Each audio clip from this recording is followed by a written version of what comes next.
Weird. Let's try that again. Welcome to another draft here at twitch.tv/McGriff. We are playing some Vintage Cube again today, and kind of a bunch of ways we could go on this particular pack. There's a few different options available to us. There's a Mind Twist, there's Rofellos, there's Sulfuric Vortex, Thalia. Those are kind of your picks if you want to go mono white aggressive. There's Coalition Relic if you want to just like be as conservative as possible. There's a Deceiver if that's your cup of tea. So lots of different things we could do here. I'm just gonna like lean in a little bit as the sun sets so that I am not blinded and I can actually see what I'm doing. So apologies for the awkward camera angle here. I'm gonna take a Coalition Relic and kind of see where the draft goes from here. Okay. Few different options for us. So chat's gonna yell at me if I try to take Oracle and Moldiah. I know that already. I get a lot of always draft green memes, but I don't know, it might still be the pick. Alternatively, I could take like Gideon, Ally of Zendikar, and like kind of abandon my first pick to some extent, although I could also be like blue-white control kind of thing. Coalition and Gideon are both fine in control decks. So yeah, the three options here are like Oracle Moldiah, which I think is the highest ceiling card for us. Baleful Strix, which is like my favorite card in this pack. And then like Gideon if I want to just be the white deck. We are likely to wheel a couple of decent white cards. I'm going to take the Baleful Strix. I haven't done this in a while. Let's try it out. Ooh, okay. Reasonably, well, I don't know about rewarded per se, but reasonably like fine with the outcome of that pick. This pick I think is between Remand and Cryptic Command, and I think I like Remand better early because I don't know how committed to blue I'm going to end up being. And Cryptic can be very challenging to cast. Good lord, seriously, I actually just can't see if I'm over there. So I'm just gonna do this, and you're like kind of not gonna see my face, and we're just gonna have to deal with that for the next few minutes. Darkslick Shores on the Wheel is also an interesting option, or an interesting possibility rather. Yeah, like Cryptic Command is. I don't even know if it's definitively the better card between that and Remand. Remand is actually just a very, very good Magic card. Yeah, we're going to take the Remand. Just take the cheap spell here. Ooh, okay. Okay. Taking the cheap spell here, and then what do we have here? So this, I think this pick is going to be a pretty straightforward Jace the Mind Sculptor, or not Jace the Mind Sculptor, Jason's Prodigy. Blue actually does look kind of open, which is not always a guarantee. I also really like Kolaghan's Command, and being Grixis is like absolutely fine. But I'd rather stick to my blue guns early, especially because I really kind of want to be able to stake my claim in blue if at all possible. So that's what we're going to do. Yeah, Mana Leak is amazing as well here. Okay, so this is working out. We've got a great, like a bunch of great cheap interactive things, some good value cards. Now we can kind of start to craft a plan around this, which is yeah, a great place to be. Not locked into black, although obviously I would like to be able to play the Strix if I could. Great card. But yeah, easy Mana Leak there. Also pretty easy Badlands. Again, Grixis is a very reasonable place to end up. And Badlands is a good way of making that more feasible. I heard Limited Resources once said a thing that I thought was very funny is like dual lanes like this is actually blue fixing in a way, or like it helps me with my blue mana because it means I need to put fewer mountains and or swamps in my deck, and therefore I can put more islands in my deck. So it is fixing for blue in that sense. It's a bit of a stretch, admittedly, but I enjoy the sort of, I don't know, quippiness of it. Ooh, Avencer? Don't mind if I do. Okay, yeah, so blue just looks actually quite open, which is great. Rest in Peace, Mirai's Conjecture, and Firebolt. Both of those are great cards in this kind of deck as well, but Venser is excellent. Very, very, very flexible, versatile card. So we are going to grab that very happily here. In this pack, this one's interesting. I think I'm going to take the Rakdos Signet on spec.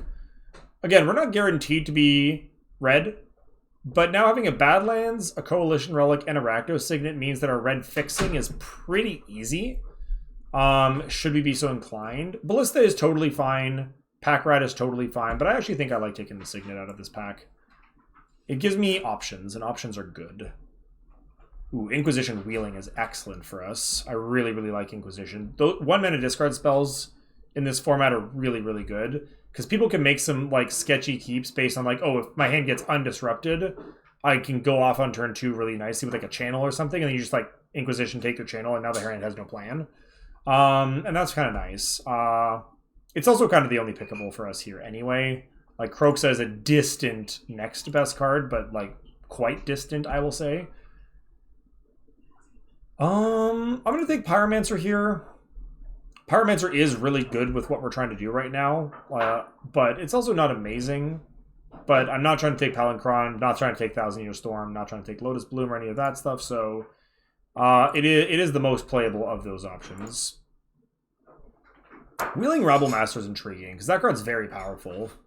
And that could be a symbol that, like, there's some sort of, like, blue-red aggressive tempo deck that might be available to us here. Yeah, Wheeling Burst Lightning now kind of tells me the same thing.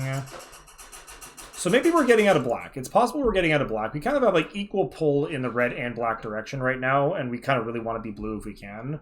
Though I will note that we haven't seen a blue card in several picks, so that is something I need to keep kind of at the back of my mind as we go through these this next pack. We did not wheel anything blue. And, like, again, we didn't really expect to wheel anything blue. Like, there wasn't that much going on. But it is still a data point that I need to think about. Wow, this pack is hideous. This pack is really bad. The best card in this pack is Misty Rainforest by a ton. But our deck is just not remotely interested in picking up Misty Rainforest right now. The next best card after Misty is, like, I don't even know. It drops off pretty severely. Cobra is pretty good. Anime Dead can be situationally very good. Like, it's a bad pack.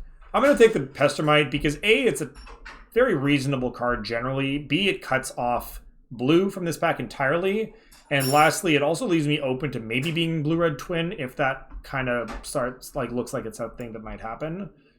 But again, that pack was just quite rancid on the whole. And so, like, I'm not really, like, taking that as an indication of anything really one way or the other. Commit Memory is the only, like, real blue card in this pack. Brain Freeze is a blue card, but it's also a Storm card. And it is playable in exactly that deck and no other decks. So I'm not really counting that as a signal by passing it. We're passing that, it signals the Storm is open, not the blue is open. There's Reanimate, which is a really good, like, really good spell. And might again kind of further force us into black again. I like Reanimate a lot more than I like Condemn or Commit. But I also think that A, Reanimate might wheel if no one wants to be Reanimator. And B, I really just kind of want to try to cut blue off as much as possible. Easiest Polluted Delta of my life here. That's just, like, not close to close. That now means the Polluted Delta is a Grixis land, since I can fetch red, black, or blue off of it. So that's not even a discussion. Couple of interesting cards that could wheel: the Fumarole, the Spell Pierce, maybe the Confidant, depending on where we've ended up by the time this pack wheels. But yeah, easy. Polluted Delta. Similarly, very easy Snapcaster Mage here. We've got lots of great things to Snapcaster back. Inquisition, Burst Lightning, Remand Mana Leak. Maybe even Commit Memory. But the bottom line is, yeah, easy snap. Looking to wheel maybe Shinobi, Downfall, or Titan, again, depending on which direction we end up in. We will have to choose pretty soon, but if I can keep taking blue cards, I get to put that decision off a little bit longer. Love Force Negation here. There's also a Murderous Rider and a Factor Fiction, both of which are excellent spells, but Force Negation is just very good. So we're going to take that. Skydiver's nice. Another good blue card. Keeps letting us kind of cut the blue out of these packs too. Really kind of stake our claim here. So we're going to grab that now. This is the first, like, not obvious pick we've had so far, I think. There are several arguments for a few different cards. I could take Mortars if I wanted to go more into black or into red, or I could take Gaunty if I wanted to go more into black. Alternatively, I could just take Solemn. It's sort of weird because Solemn is like the top of my curve right now. I think I'm actually going to take the Mizzium Mortars here. It's better with the Young Pyromancer, and it is looking like we're more likely to be blue-red than we are to be blue-black right now. Although both of my black cards are good, I have more good red cards, and I think that matters in terms of like assembling a playable deck. Similarly, Shadow Skull Smashing is nice here because it's a red land or it's a spell if I need it to be a spell, and that's really good for me as well. So it does look like we're kind of solidifying ourselves in blue-red, which is fine. I like being blue-red quite a bit, actually. I think that archetype can be very, very strong. Soulscar Mage is actually not even half bad here. Just good aggressive prowess creature. Winter Orb, Mentor, Batterskull, Mana Flare. There's probably a world where I want to take play Winter Orb, but it's a pure sideboard card. I think I'm never playing this Eidolon, but no, yeah, I'm going to take the Winter Orb. I think if there's... Actually, no, you know what? I'm going to take the Batterskull. It's not guaranteed to make my deck. Oh, that was not English. I apologize. Just like my words just kind of trailed off there. I'm going to take the Recruiter here because, again, we have some outs to be the twin deck, potentially. It's not a main deck card unless I were to find it, but it is good. Ooh. Okay, Titan Wheeling and neither of those other black cards wheeling is basically, you know, confirmation that we made the right choice, and that's always nice to kind of feel a bit vindicated there, as it were. Siege Gang isn't out of the question. It's not a priority for me, but it's not the worst card I could end up with. Lavamancer is totally fine here. Okay, yeah, we found our lane. We made the correct decision. I think that Mortars pick was the pivot point, and I do believe that we ended up making the correct choice for our deck. Now what? So there's a library, which is definitely like sort of like objectively, I think, the best card in the pack. But is it good in our deck is the question. I don't have great ways of refueling my hand, which means that if my opponent ever forces me to like give up my 7-card hand, like essentially if I am ever forced to go below 6 cards in hand, I'm basically never getting back to library again. And that's a little bit sketchy to me. No. Also, I might play this Ragnar Signet just as like a ramp spell towards the Inferno Titan now, like as a like half-on color Signet. I think that's actually fine. There's a Shield Breaker, there's a Thirst for Knowledge. This is tough. I think I'm going to play the library. I think the upside on this card is high enough that it's worth the potential downside. I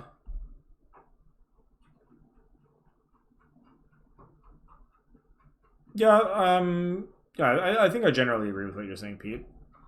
I'm going to take Borrower here. Lots of good cards for us in this pack. Treasure Cruise, Typhoon would be fine as well.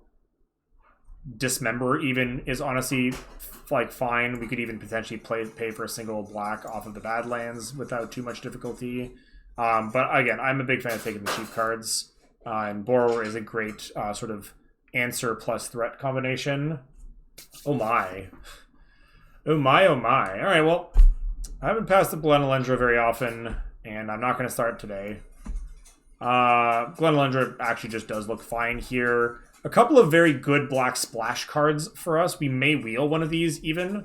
But yeah, great blue card is better than great splash cards. So we're going to take the Glen here, not really ask too many questions. This pick is a little weird. I think I'm just going to take the Shelldock Isle. We don't have amazing hits for Shelldock, but Shelldock is still just, like, free cards, ultimately. Like, it's card advantage in a land. So it's kind of tough to argue with that. Like, maybe we do get lucky and, like, spike a Commit Memory or an Inferno Titan or something. But, like, either way, Shelldock is a very, very good card. I could see an argument for Pyroclasm, but that's probably the only other card that I would think is worth it here. And I like Shelldock quite a lot. Jesus. The Kiki and the Twin in the same pack? Okay, I'm going to take the Kiki. We're going to put the Imperial Recruiter in our deck. And now we have another win con. So, like, I'm in for that. That's just kind of nice. We might even wield the Twin if we get super lucky. Lord. Okay, yeah, I mean, we found our seat and we claimed it. We claimed it And then some.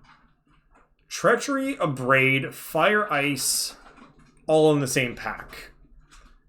Makes me very sad. Makes me very, very sad. I think Treachery is just too good to pass. Even though it's probably the least synergistic card in my deck, with like Soulscar Mage, Lavamancer, Young Pyromancer, etc., I think it's still just super good. And I think we're very likely to wheel one of Abrade or Fire Ice, and both of them are great for us. But I think Treachery is just way too good to pass, ever. Don't want Abbott in this deck. Don't need a Colonnade. Don't love Lightning Strike, but it's probably a fine sideboard card. We might even main deck it, but we do already have like Burst Lightning, Mizzium Mortars, Borrower as like reasonable removal options. And like a couple of like expensive removal options further up. I'm going to take it, but it's probably going to be a sideboard card against like aggressive decks where I want additional removal. Okay. I mean, yeah. That's another combo piece with the Kiki. If we can wheel... We're not...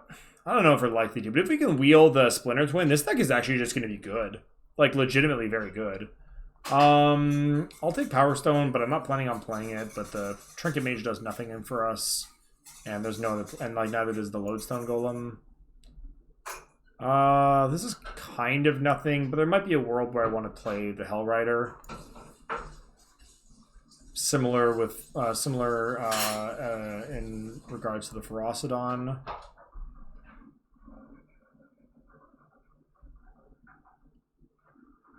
Actually, do I want... If I play like Warren Power Stone, we get into a world where Wildfire becomes playable off of Splat, like off of like out of the sideboard or something. Like that's pretty good. I like Pyroclasm as a sideboard option as well. That's pretty good. I don't remember what pack the Twin was going to be in. I'm not expecting it to wheel because people are just going to be like taking it because like out of respect for the card generally. Don't think I'm going to play the Char, but again, fine to have in the side. Do we get Last Big Twin? I think it might have been in the next pack, but I could be wrong about that. But are we going to get it? No, we're not. Last Big Battlesphere, though. It's not the worst. Probably not going to play it. In fact, almost certainly not going to play it, but still, not the worst. Okay, we wound up with a pretty cool deck. We wound up with a pretty good deck. We really kind of... We waffled in the middle there. Really kind of had to find our lane, but we did get there. I like where we ended up. We have 5 lands... I am a little bit more suspect of this Library of Alexandria now that I'm trying to cast like Kiki Jiki and like Venser and stuff in the same deck. It's going to make colorless lands kind of at a premium. Or like not at a premium rather, but it'll cost me to play them, I guess is what I'm saying. So we're probably not going to play the Library of Alex. We might board it in as Pete suggested on the draw, but even then it'll depend on the matchup, I think. In control matchups, I think that's worth it, but I wouldn't do it against like aggro decks on the draw.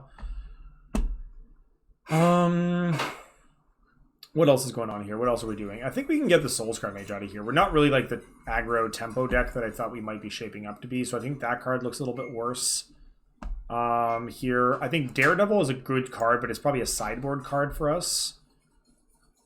We actually don't need to make that many cuts, which is nice. What's the last cut here? We just got the Power Stone. Power Stone is nice with all of our 5s. Well, it's not even that good with Treachery, actually. Let's get the power out of Titan on turn 4. There's that. But that's not, like, gonna happen often, I suspect. I think we can just cut the Power Stone and call it a deck. I think this just looks very, very serviceable. Not mad about it at all. So I have essentially 2 mono, like this is a red source, like the black doesn't matter of course, but it's a red source. So basically I have 1, 2, 3 red producing lands and 2 blue producing lands already. We're pretty dead even down the middle in terms of like mana priorities. What are they going to suggest here? Yeah, that kind of works, right? That's 9 blue and 9 red. And I think that's about as good as we can ask for. I think 9 blue, 9 red is reasonable given this mana base. Yeah, this looks pretty good to me. I'm happy with this. I am happy with this. All right, farewell to our green-blue deck, and hello to our blue-red deck.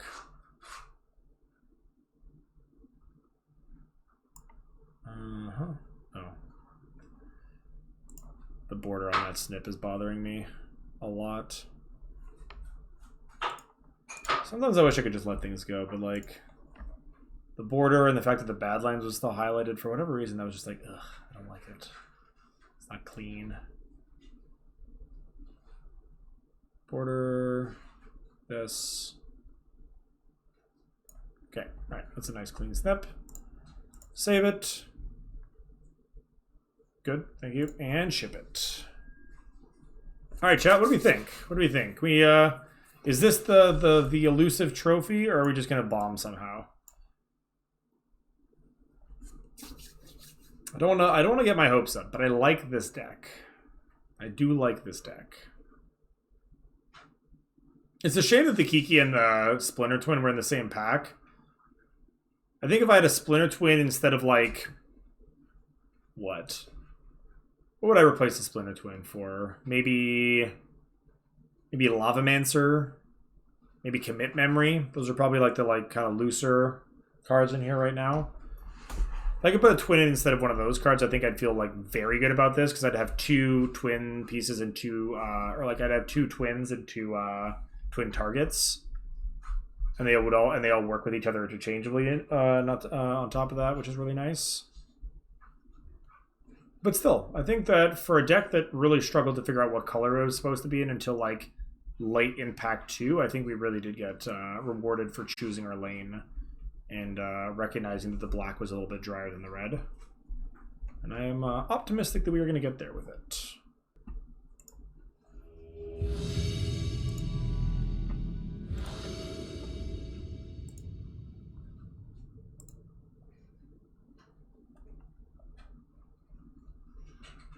All right.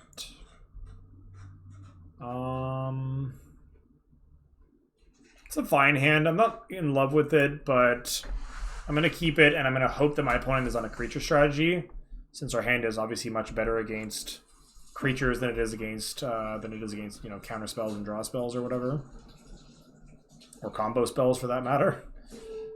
So let's just go Mountain Pass.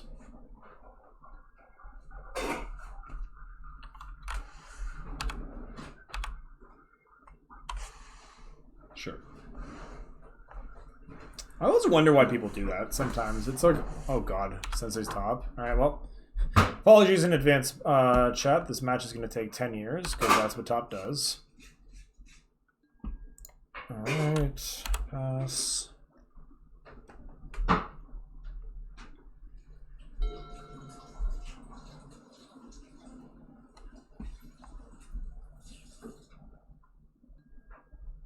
Signet. Ooh, on color Signet too. Nice. Lucky. What's it like?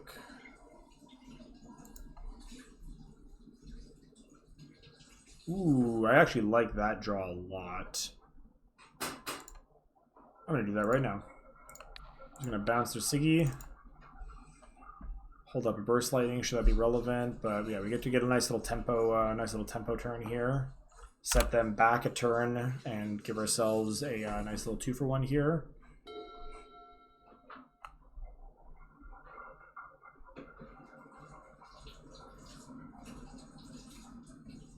Play a creature, please.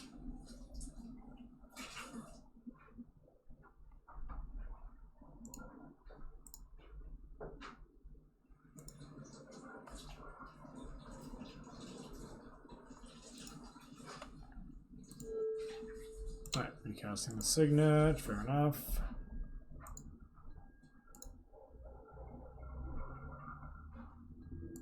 Alright, my opponent very stubbornly refusing to do anything of any substance, but that's okay.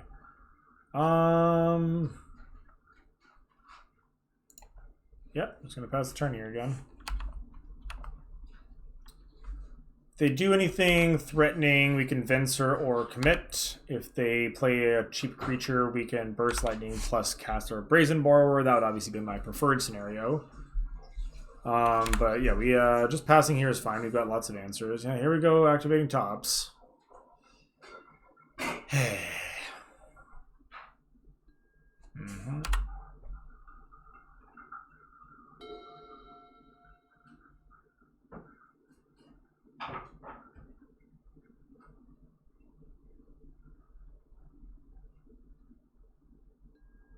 Mm-hmm.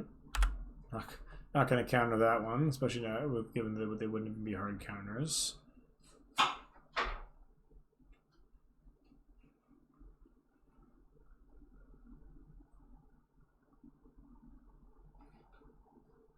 So in a matchup like this, what you mostly have to be on the lookout for, like this is essentially the mirror, right? And so we're essentially just trying to make sure that we don't lose to my opponent casting the card Splinter Twin.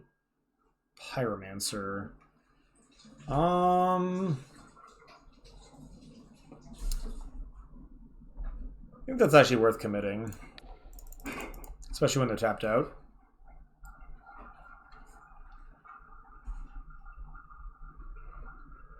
Because notably, commit puts it one from the top, so they're not even going to draw that next turn unless they have like additional. I guess they could spin senseis, but like then they're also spending mana to do that.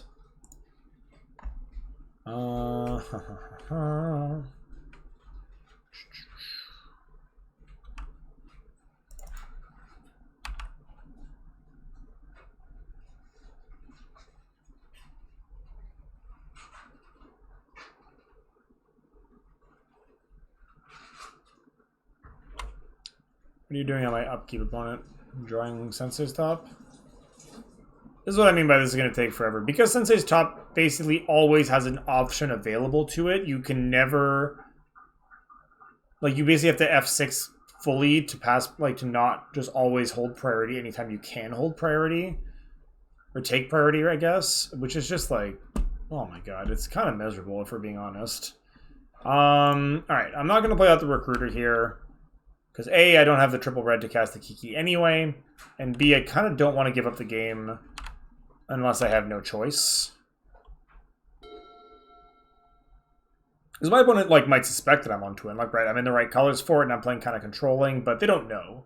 And as long as they don't know, I can. I don't need to confirm it because as soon as they know I'm on Twin, they're going to start playing ever so slightly differently.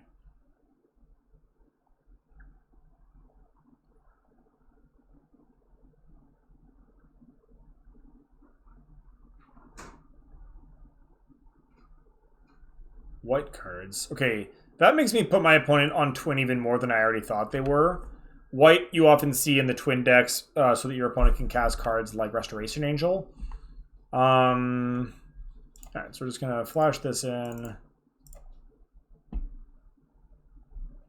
If they want to spend a removal on this, that's fine. Like they were going to have to do it regardless, and any removal they spend on Borrowers, Inventors, and Recruiters is removal they're not spending on Kiki-Jikis and Pestermites. If they want to counter it, also be my guest. And if they don't, then I get to start beating their face in with it. So, you know, it's kind of reasonably win-win, as it were. Skydiver is a very hype draw. That's very, very good indeed. So let's attack.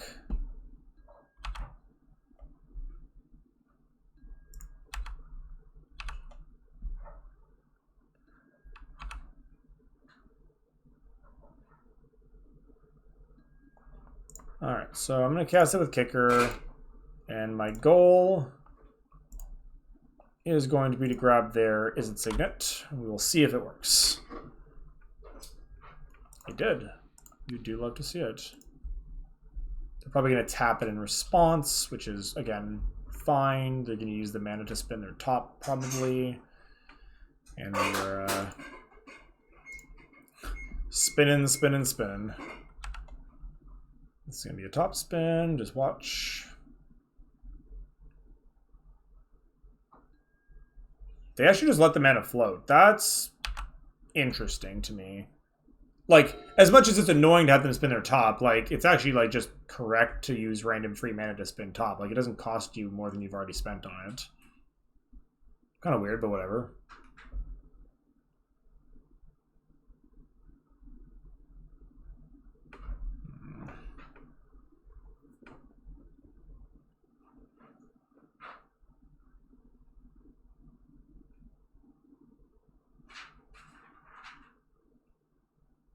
So the onus is now on my opponent to do something, mind you.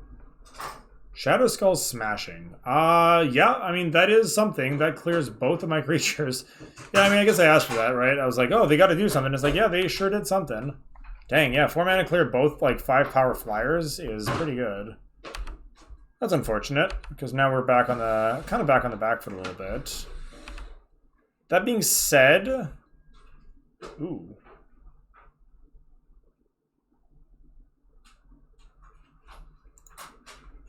What if I just cast an Inferno Titan? How do we feel about that? If they have any forcible type effects, we're probably going to see them here.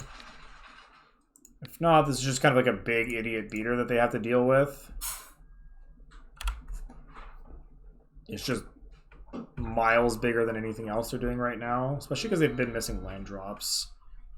They get the bounce spells, right? Vencers and commits of their own, etc. But yeah, Seasoned Pyromancer is not exactly the answer you want against this card.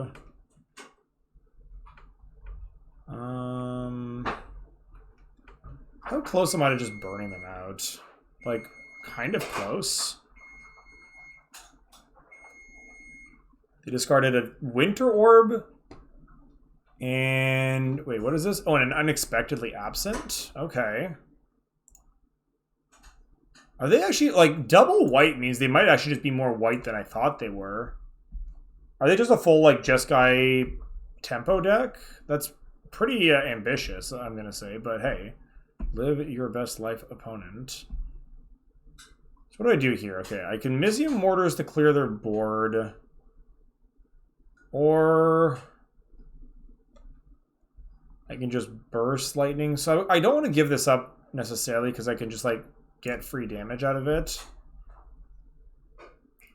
So if I overload Mizzium Mortars, attack with Inferno Titan, they go to 5.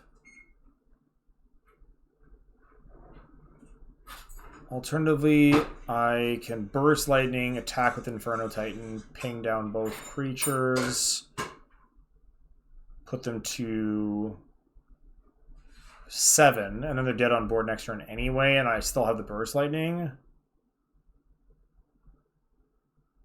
No, I don't have the Burst Lightning in that scenario. But what I do still have is Venser to protect everything, which I think is going to be better. So let's just boop that.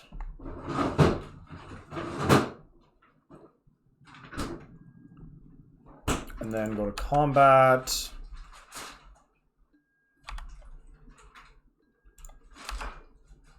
And go 1, 2, 3. No, they don't have blockers. They go to 7. There might have been an argument to Fire Breathe, but I kind of just wanted to keep my options open. Be able to pay for like a miscalc or something like that.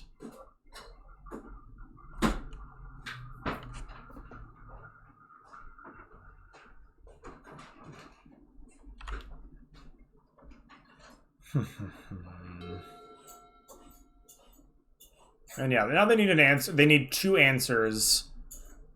They either need 1 very cheap answer or 2 medium answers to my Titan, or they're just going to die.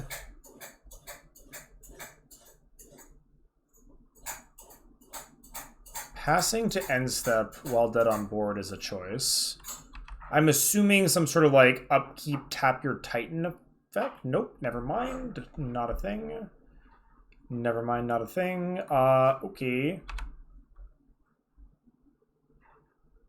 Combat? Beginning of combat tap your thing? No. Okay. Wait. Oh, no, we still can now. We still can now. Pestermite? Commit of their own. Aha. All is revealed. However, I say no.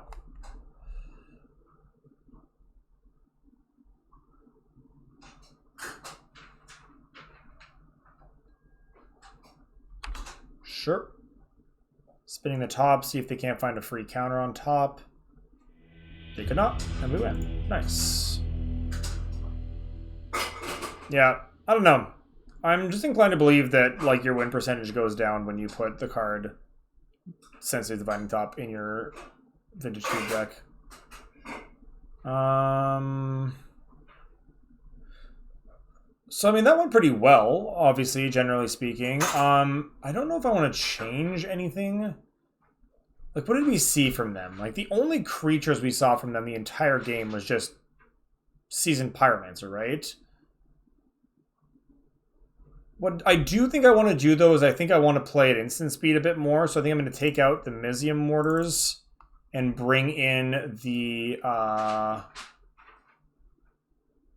Wait, did I not take... Oh, the Lightning Strike. I thought it was Incinerate, but it was Lightning Strike. Bring in the Lightning Strike, because they're probably going to serve very similar functions, but this is instant speed, which can matter when you're dealing with, like, these sort of control-esque mirrors. Other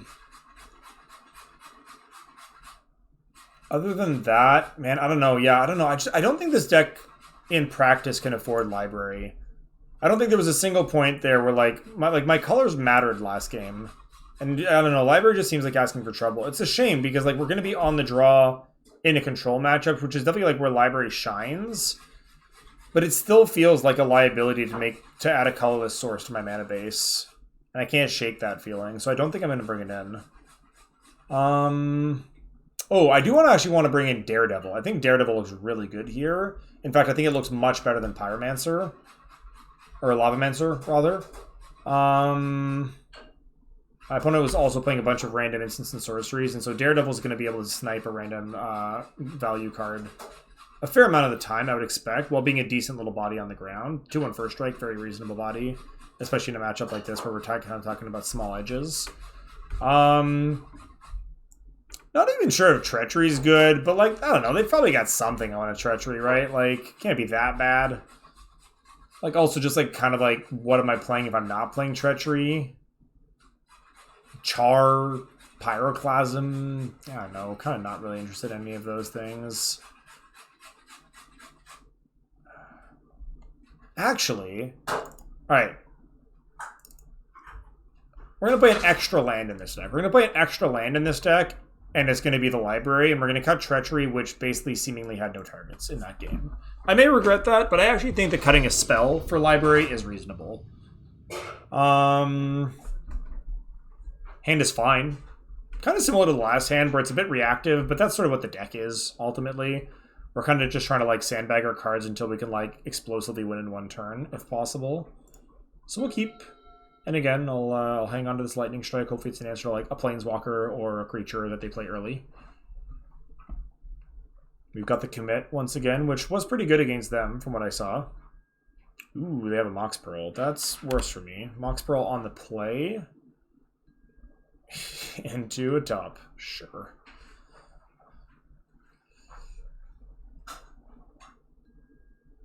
Well, that is the combo. We're not quite there yet, but we do have the combo now.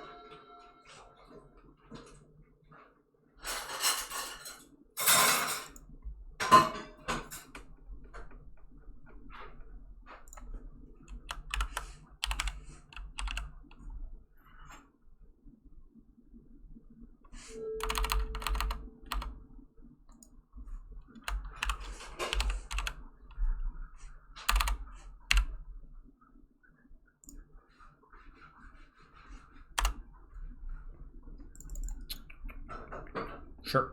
That resolves.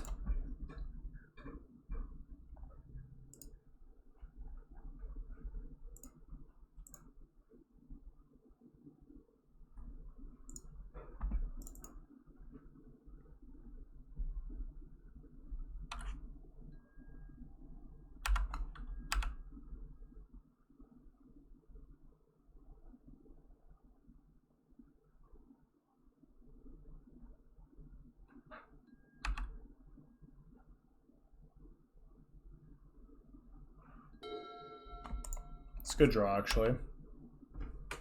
Pretty good draw here.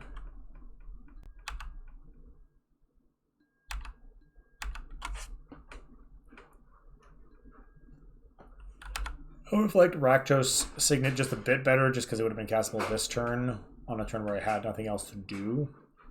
Would have ramped me to 4 for next turn, so I could hold up Commit, which would be nice. But it's still ramp, which is going to make me like... It'll make the combo turn a bit easier, because it's going to provide me a burst of mana that turn. Which might actually let me play both of the creatures on the same turn a little bit ahead of schedule. Or let me play one with counter magic backup or something like that. That's a DAC. All right.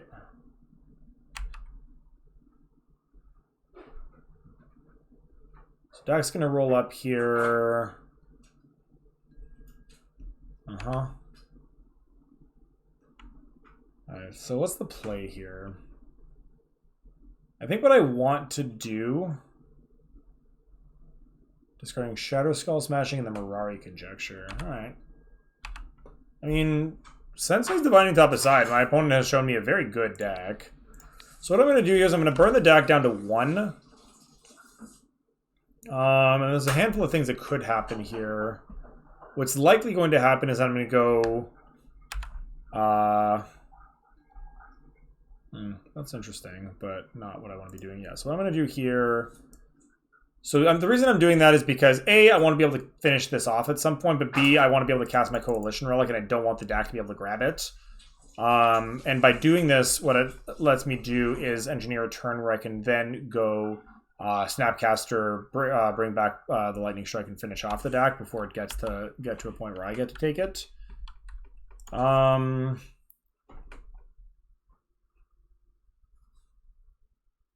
So yeah, that's what I'm doing. We're going to watch our opponent fiddle around with their stupid top again, because that's all people with tops ever do.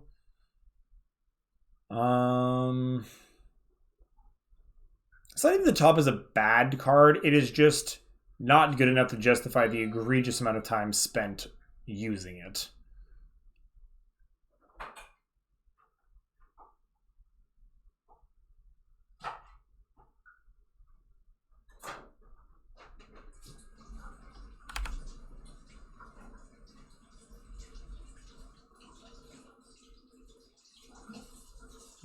Well, I'll just come up with a potentially other interesting line. So we'll have to see if this pans out. Let's see what my opponent does here. Land tapped. Just want to make sure I've turned off my auto yields, because I do want to charge up my relic here end of turn if I get the chance. No more salty opponents as of yet. At least none that I've been aware of. Frantic Search resolves. That's cool. They actually gain a red mana by doing that if a double red is relevant for whatever reason. Discarding Unexpectedly and Repeal. Also interesting.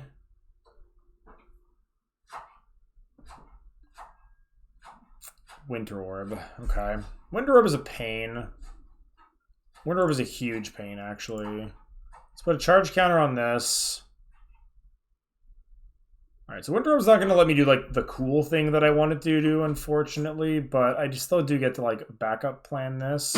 What I really wanted to do here was go Conscript, steal DAC, -2 to kill it, and steal their Mox.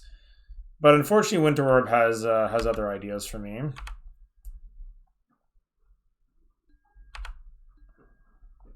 So I'm going to tap a blue mana... Gonna go to main phase, and I'm gonna make a blue mana. My opponent has 1 card left, notably. Make a blue. So if it's not if it's a counter spell, I'm gonna get a little bit owned here. But if it's not, we might actually be in good shape. Play the mountain. Tap the blue mana. Cast Snapcaster Mage.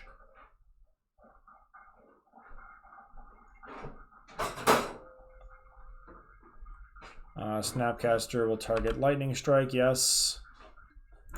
And then Lightning Strike targeting DAC. And then we will see if that works. Nice, it did. Okay, so that worked out reasonably well for me then.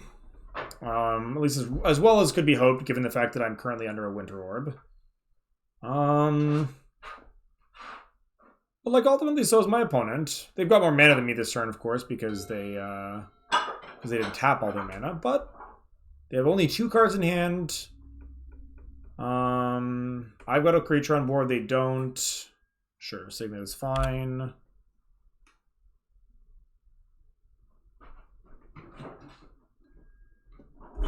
Okay, so untapping a land once again. I guess this time I'll untap. Actually, no, I'm going to still untap a blue source, because I have a red source in hand if I need to have an untapped red. Looks like I don't anyway. Let's go island. Go to combat. So this game's going to be a bit of a slog. Yeah, she's going ham on that cabbage.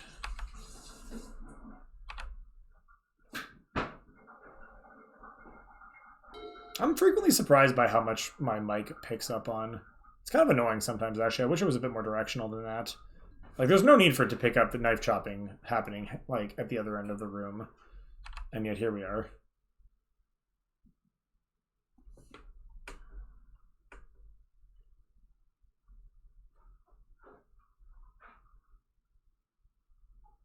Why didn't you do that in your upkeep, opponent? Surely that one must have been better. Alright, let's charge up the Coalition Relic.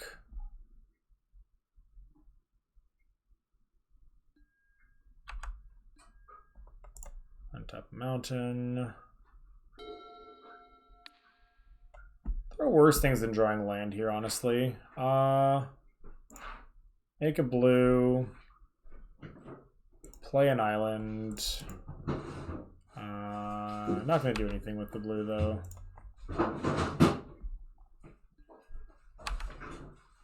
Like, the reality is that my opponent is also just on stone nothing at the moment, which is fine.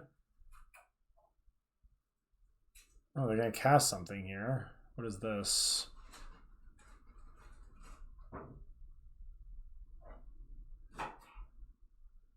It's a lot of mana. They're kind of committing pretty heavily to whatever this play is. Under their own Winter Orb right now. So what is this? Oh, they're just tapping out for it? Whatever it is, I'm probably just committing it. Oh. Oh, that's actually just fine, isn't it? So they're cycling a Sharknado. Let me just make sure I understand how this works. Put a spell or non-land permanent into its owner's library. Yeah, so I can just bounce the shark. Do I care? They just tapped out to do this. No, F it. They can have a shark. I don't care. I was like, oh, I can really get them. It's like I'm not gonna tap out of 3 lands just to bounce a stupid Ripping Shark and save my Snapcaster. That's just not necessary. Egregiously unnecessary, because they're now also just fully tapped out for the turn. Like, they have access to 3 mana next turn. Yeah, this is fine. This is fine. They're gonna have 3 mana, maybe 4, if they drew a land here or on their draw step. I can even just finish off the shark here with Shatterskull. Do I want to do that? It's a reasonably efficient use of mana. Reasonably. Like, it's thought to tap out of 2 lands, but then I would draw, but I would untap one of them. So really I'm just like strip mining once. And they don't have a clock anymore if I do that. Yeah, I'm actually on board for this. I'm on board for this.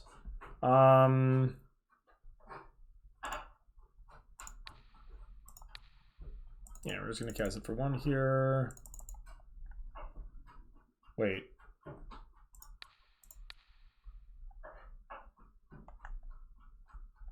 Okay.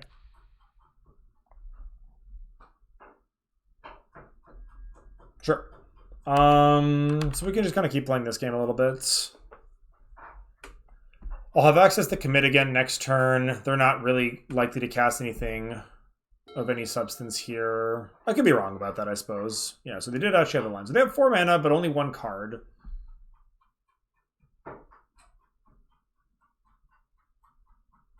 And really only 3 mana if you think about it, because every time that they overtap more than one land, they don't get to untap that extra land beyond that turn. Oh god, what's happening? Oh no, that's actually a bit of a problem. That's a pretty quick clock on me under our Winter Orb. I guess I wish I could have committed that, but I don't know. I felt like getting rid of the stupid 3/3 Shark was worth it. But I mean, I don't know. It's definitely very possible I was just straight up wrong about that. Borrower. Okay. So I kind of need to like chart out my turn here a little bit.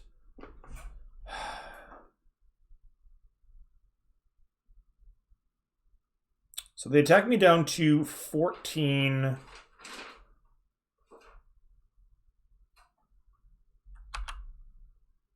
I think this is fine, right? Because Borrower, I can bounce the Winter Orb at the end of my opponent's turn. I'll take some damage, but they'll effectively be tapped out or very close to it. Like they're again on 0 cards. Here are like on effectively 1 card.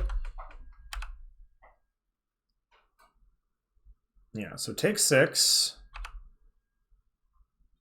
They have, I guess, 2 cards virtually because they can replace top with one of the top 3 cards they have. Maybe. So they have 1 card in hand. So let's see what happens. I go bounce this, untap. I have 1, 2, 3, 4, 5, 6, 7, 8 mana. I spend 5 of it to untap. I spend 5 of it to cast Zealous Conscripts, untap a land or a mana source of some sort. 1, 2, 3, 4, 5, 6, 7, 8, 9 essentially. So I'm 1 short. If I draw a land, I can win. But if not, then I need to do something better than that.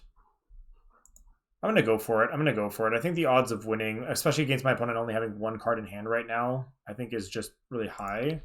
So let's bounce the Winter Orb. I'm risking a little bit if this gets countered, but I think it's fine. It didn't, so that's good. Charge the Coalition Relic.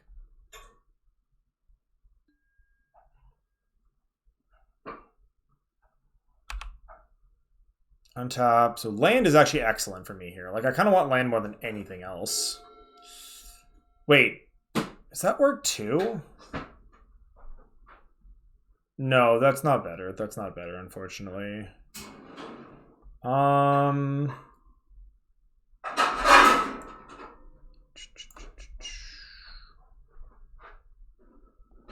Let's make a red. Let's make a red. Oh, yeah, no, this is actually fine. This is actually fine. So I make a red mana, and then I tap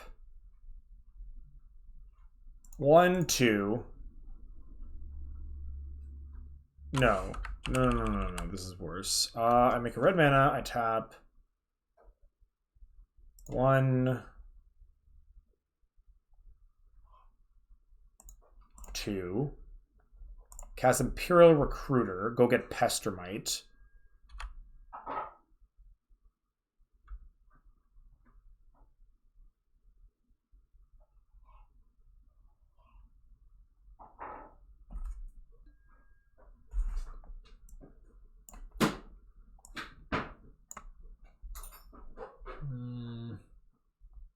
Yeah, let's get Pestermite.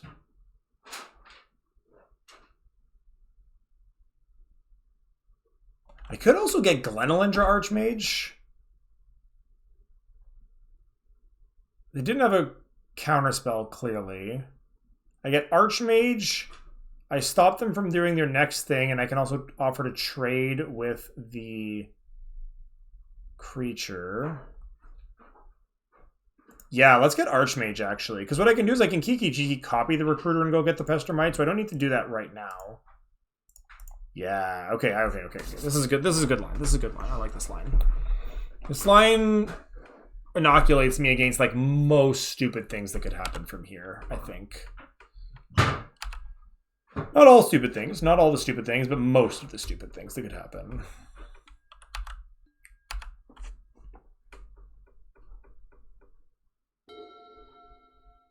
Oh, it also occurs to me that my opponent is like substantially deeper into their deck than I am. Like, what the hell? They've drawn 8 more cards than I have somehow. Oh, I guess they looted a bunch with Dak and then also cast Frantic Surge. They cast Shark Typhoon, Repeal. Yeah, that adds up to 8. I do not care about that card. That can happen. That is A-okay. Because I'm going to combo you. No, that one I care about. No, thank you. Do not want.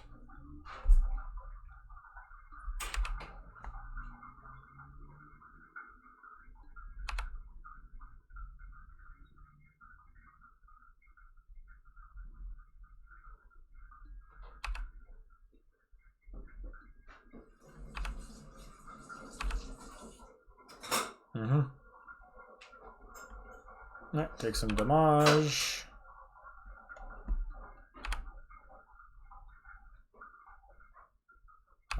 Pass.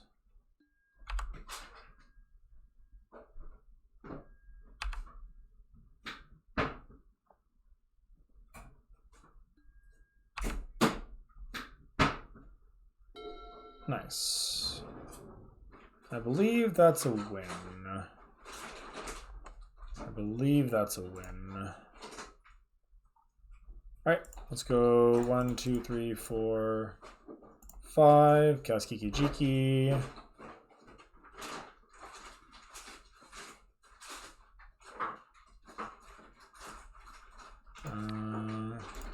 Copy Imperial Recruiter.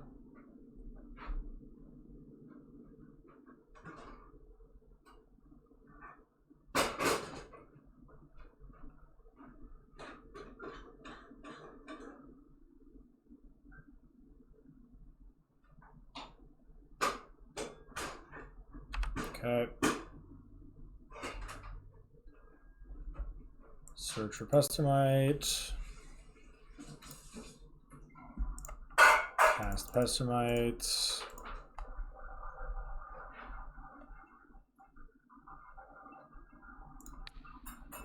Untap Kiki.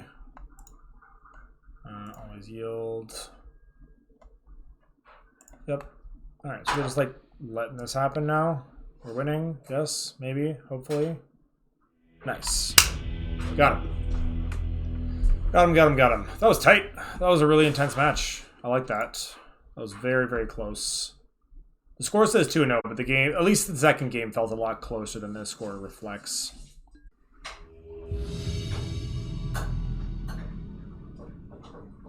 Alright. Next match.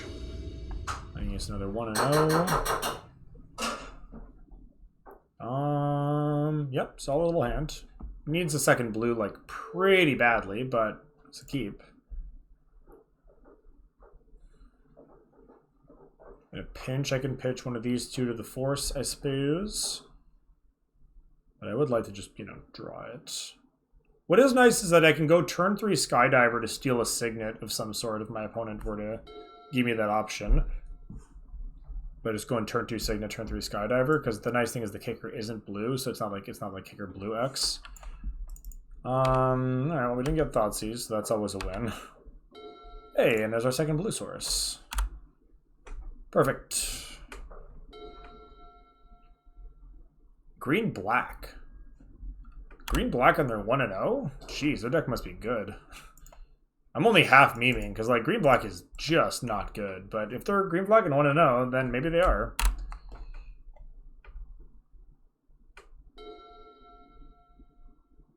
Ah, that makes a little bit more sense, I suppose.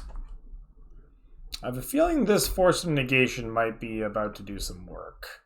Could be wrong, because I might just untap Inventor depending on what the thing that they get back is. Oh dear. Oh dear. These are all terrible things. No, thank you. No, I don't want any of that. Please take that and go away.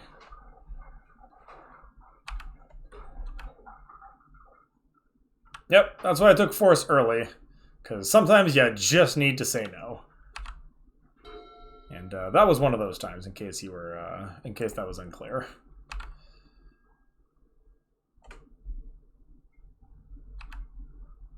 Sorry, I just saw what you wrote, Project. I actually have no idea if my mic sense is too high. Like, it hypothetically is, but when I'm speaking, I'm noticing that, like, my range stretches to, like, the max amount of decibels on what my thing is going. Like, here, like... Actually, hang on, let's yeah, okay. Wait. Well, I thought I already ended the turn. Yeah, I'm gonna experiment a little bit. Is this making my voice too quiet? Val, can you just like make a bunch of chopping noises real quick? I'm doing science. What? Can you just like chop with a knife aggressively for a minute? Why? Just, it's for science. Oh, okay.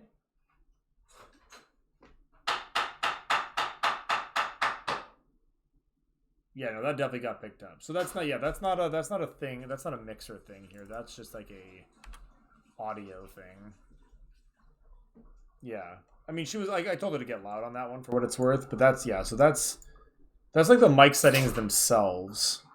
It's like a little too omnidirectional apparently. Because yeah, I saw that, like, I saw every bang I saw pick up on the mixer. I was like, well, you heard all of that for sure.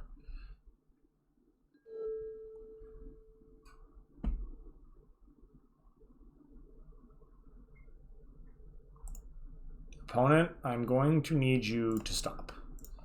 Stop all of this.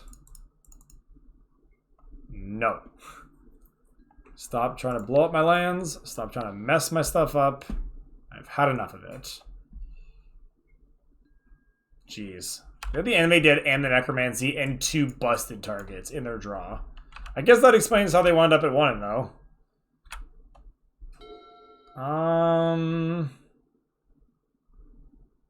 Okay.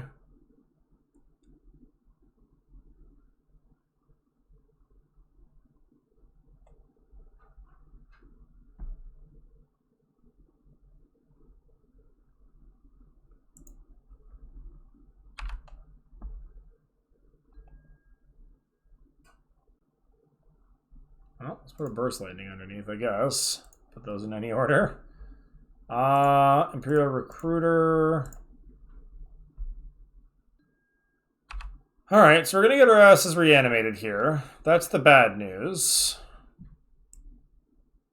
The good news... Is there good news? Unclear. Okay, so if they go Sundering Titan, they blow up Mountain Island, and I'm left with Island, Shelldock, Signet. And like, what are my outs to win from there?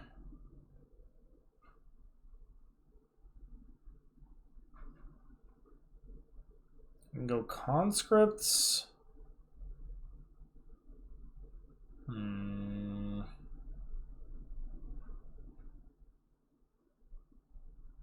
Do I just get Rabblemaster and try to race? I actually don't think that I'm going to get to combo here. So I think I need to find an alternative solution.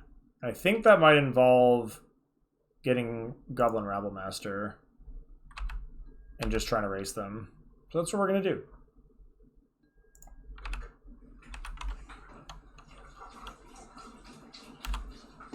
Because, like, notably they will be blowing up 2 of their own lands if they get Sundering Titan. Or they're going to get Woodfall Primus. Okay, Freebooter doesn't do anything. Kind of glad they didn't have Freebooter at any point early on. They would have that would have been much worse. But yeah, Freebooter doesn't get to do anything.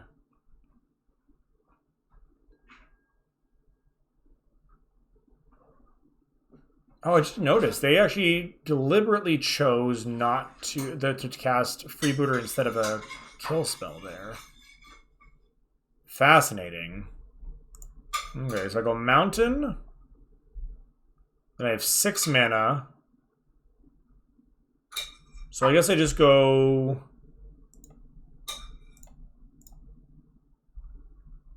Rabblemaster. And then I go...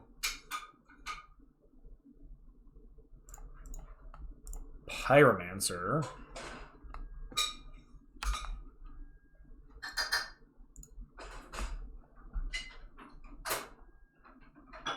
Combat, send in the 2/2 and the 1/1 that has to attack.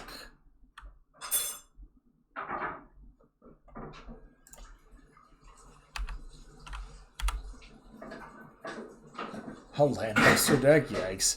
Yeah, the kitchen table metagaming can get very very interesting, right? Whereas like you wind up like playing these decks, like your like local metagame evolves into like just playing these decks that are like deliberately exist to like ruin your opponent's really good deck.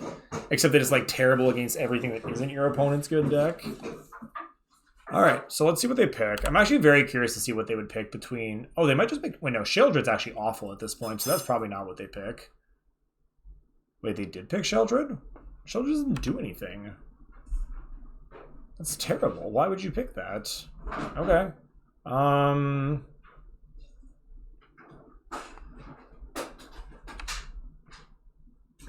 guess. Solsac, Recruiter. Polluted Delta.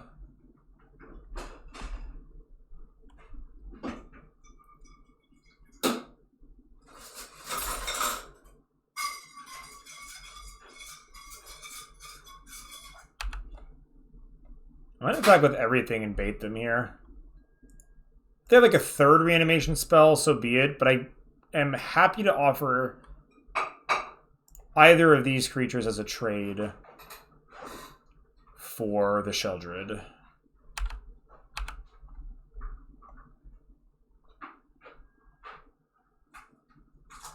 Yep. Yes, do it. Do it.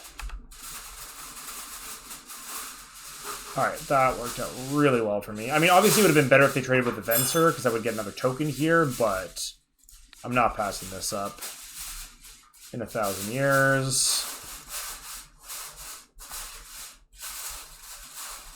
I could conceivably have overloaded that, but I'm dumb, I guess, and didn't. I really should have. I kind of forgot that this was still alive, but meh.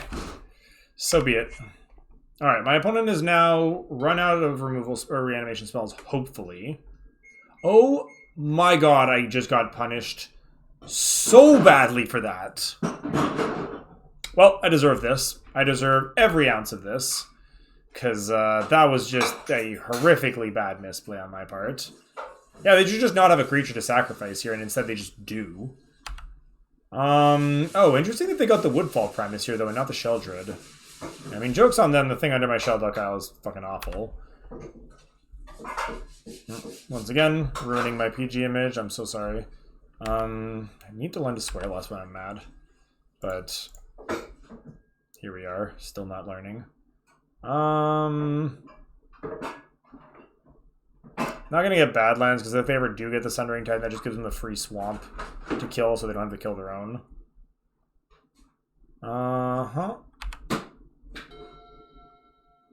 Wow, that was a very good draw, and I don't deserve anything that's happening to me right now, but yep. Gonna bounce that one. Back into your hand it goes. I mean, obviously they can just ship it with the Bazaar, but the good news is that it just doesn't get recast unless they have yet another reanimation spell. Like a creature plus reanimation spell. So now I get to just flunge with everything. Take him down to, I think, 7 if I did my math right. I probably didn't. No, down to 8. But then they did on board next turn. And it's going to be tough for them to get back into this, I expect. Still, my opponent has like what looks like to be a very good Reanimator deck. Okay, yeah, Phyrexian Rager is acceptable. But this Rager actually just has to go under the bus. They can't chump block here. They just actually can't chump block here. That's not an option for them. Or they have to chump block, which means they don't get to keep. Yeah.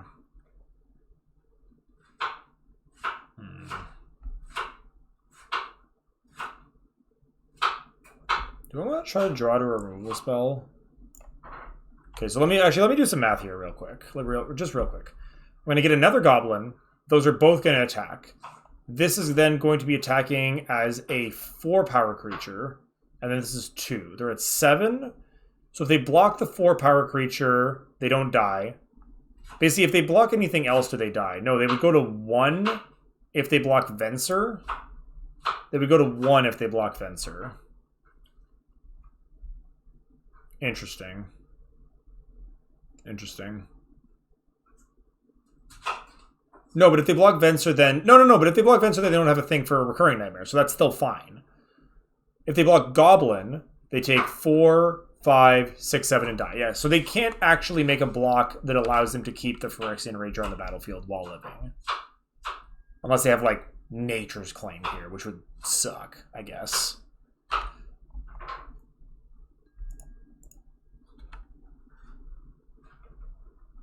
So they block the Goblin here. They live. So I guess blocking the Goblin is actually just their best bet here. Yeah, that is the best block for them here. I'll play my land out. Maybe I should have held on to it to make my opponent sweat a bit, but this is fine. Yeah, so they're going to discard. Presumably the Woodfall Primus again. How many reanimation spells can they possibly have, though, chat? Night's Whisper, yeah, pretty uncastable at this point. Okay, so their hand is Recurring Nightmare and 1 unknown.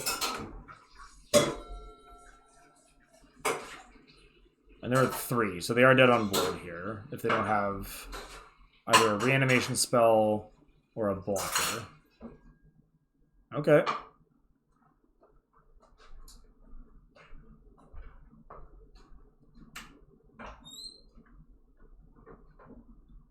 Tense moments. Tense moments, chat. Oh. Oh, no! They found exactly what they needed? That's unfortunate. That's not nice. Boo. Exaxes? Well, not exactly Exaxes, but, you know. Yep. Alright, Woodfall Primus. You got it. Blow up my Signet. You got it.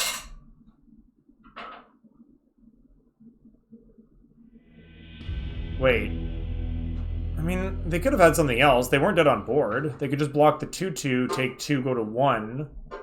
I mean, I'm not complaining here. Oh, well, that would have been good for me, I guess. JK, they were dead. But they didn't know that. They had another turn. And they presumably didn't know what they were drawing. So I'm a little surprised that they conceded there. That seemed a turn preemptive. Okay, well, we kind of stole that one away because we basically gave ourselves an out to lose. Now, to be fair, we hadn't seen Recurring Nightmare, but, like, there was just no reason to leave the creature on board, and we just did and got immediately punished for it. But my opponent luckily also misplayed a couple of times, I think, and that was, luckily for me, good enough to squeak out the win there. Do I want Mazavith against this opponent? Treachery looks really good here, I'll say. Mazavith could be good. Actually, yeah, Maze is very bad against Woodfall Primus, but very good against, like, medium good against Sundering Titan. It just means I don't take 7 every turn. That's probably not actually good enough, though, if we're being honest. We did have to get a little bit lucky there. We were able to counter both of their reanimation spells early on and, like, buy ourselves a lot of time. Like, my opponent does have a really nice-looking deck. I will say that. I don't think I'm going to change the configuration going into this game. Also, I just noticed I have literally both wildfire effects in my deck. I actually missed that I'd pick up the burning at some point. Yeah, I don't think I want to board anything differently. I think we just need to, like, you know, continue to draw reasonably well here, since we are playing against essentially a combo deck. Yeah, this isn't a great hand. Like, it has mana, but, like, it doesn't do anything. And if my opponent has anything even remotely cohesive, I think we're going to die. Yeah, I'm going to mulligan this. I think we need to do better here. Yeah, this is exactly what I meant. This is great, actually. This is just good, clean. Like, this is just a good, clean hand.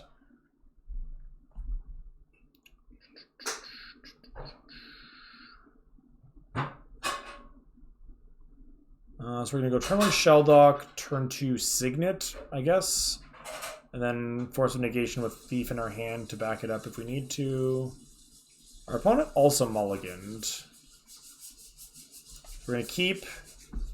And I'm going to bottom, I think, a mountain since I have Signet as a second red source here.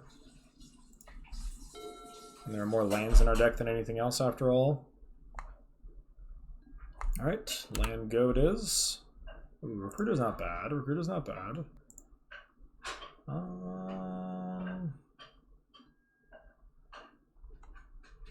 Those are some very spicy options. What do I want? These are all very good cards, and I kind of wish I was drawing them. If we're being honest. Like, these would all be great draws over the next few turns. What do I want? I'm actually not even sure. I guess Treachery is the best of these. I'll put the rest in any order. That's tough, though, because those are all very good cards, and now they're kind of on the bottom. Which means we're leaning all the more heavily on our Force negation here. Entomb? Are you kidding me? Alright. Man, yeah, my deck's really kind of... Or my opponent's deck's kind of got it all. Like, I'm assuming this Force is going to get cast again next turn. Entombing Woodfall Primus, you got it. So yeah, rest in peace, Skydiver. You never had a chance. And they drew the Bazaar again. Good lord. Yeah, my opponent's draws have been good. Copter, Findhorn, Elves of Deep Shadow, Mox Emerald. Good lord. Yeah, this is a really good Reanimator deck. Shallow Grave. Oh no. Oh no, no, no, no, no, no, no. We are not doing that. We are not doing that. They're also down to one card in hand, which is like kind of nice for me. Like, they were pretty all in on this play, I think. So, look. If you're going to have this every turn one, then it's only fair for me to have the Force every turn. That it's relevant. Yeah, let's just cast the Rakdos Signet here. And pass. So now we just kind of got to hope that their last couple of cards aren't just more reanimation spells. Because if the last card here is just like Animate Dead, I'm in bad shape. Wait, this is going to put them down to 0 cards in hand, isn't it? Or 1, I guess? Draw 2, yeah. Oh, come on, it's not a reanimation. Oh my god, are you kidding me? Wow. That's savage, dude. That's so unreal.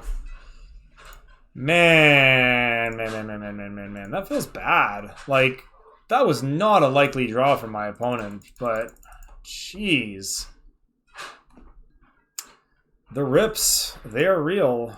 Alright, always yield. What do I get here? God, I wish I could get Venser. Venser would be so good. I guess I have to get...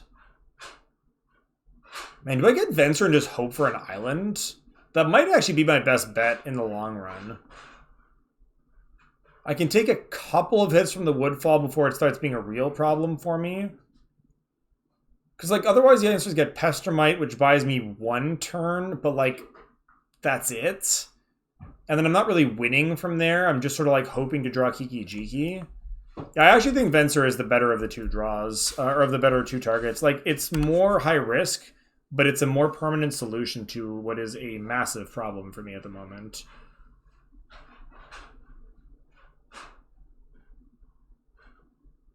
Oof, man. That sucked. That sucked. They had to, like, hit the, like, exact 1 outer of, like, Animate Dead. Because, like, even Necromancy wouldn't have been good enough. Necromancy was straight up not good enough because they wouldn't have had the mana for it. So it had to be, like, exactly that. Alright, well, we are all just ripping, like, pros here, apparently, is what's happening.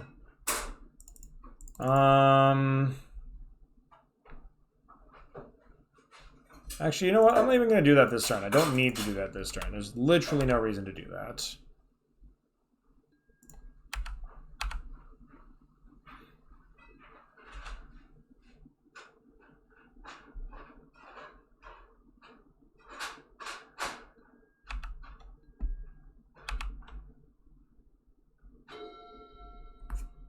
There's no way they're going to do it, but I kind of want to see if my opponent's greedy enough to Bazaar.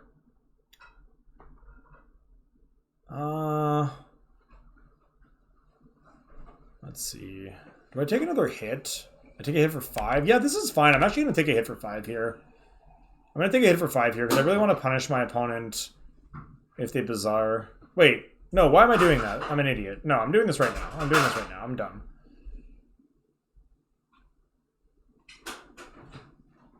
No, I guess the reason I don't do it now is because I don't want them to like recast the like find another removal or reanimation spell by Bizarring. Because they just ditch the Woodfall Primus, find another removal spell, and then still kick my butt. Plus, it gives me an extra card in hand for the Bazaar. So I think it's worth taking 5 here and then doing this on their end step.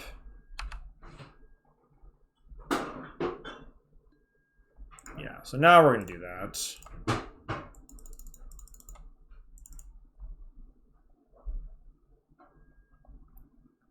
we're going to bounce the Woodfall Primus back to their hand, which will make the Enemy Dead fall off.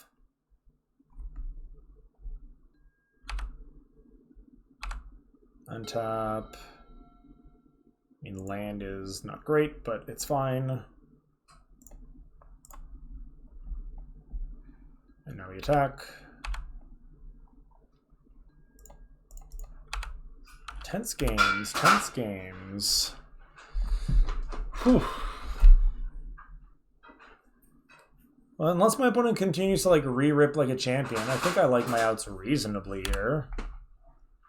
Like, there's got to be some bricks in their deck, right? Can't just all be reanimation spells. So they ditched Lotus Cobra, Mox Diamond, Woodfall Primus, 2 unknowns in hand. They still only have 2 actual sources of mana. Oh god, is this just Necromancy? Oh, thank god, it's an actual just normal card. A reasonable normal card. Oh, they're drawing Putridum too, which is great. Because that card's terrible. So is this, unfortunately. Okay, well, we have stalled out, unfortunately.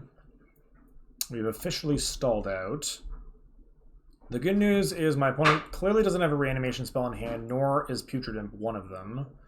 But they do get a bunch of redraws at it, hypothetically. They draw that for turn, then they draw 2, up to 4, discard 1. So yeah, so if there's a reanimation spell in the top 3 cards of their library, I'm still in pretty sketchy shape. I am gonna play a land here. I'm gonna hold the last one in hand, but I'm not gonna sandbag too many lands because I want to be able to, like, if my opponent is gonna do some land destruction things, I want to have as many in play as I can.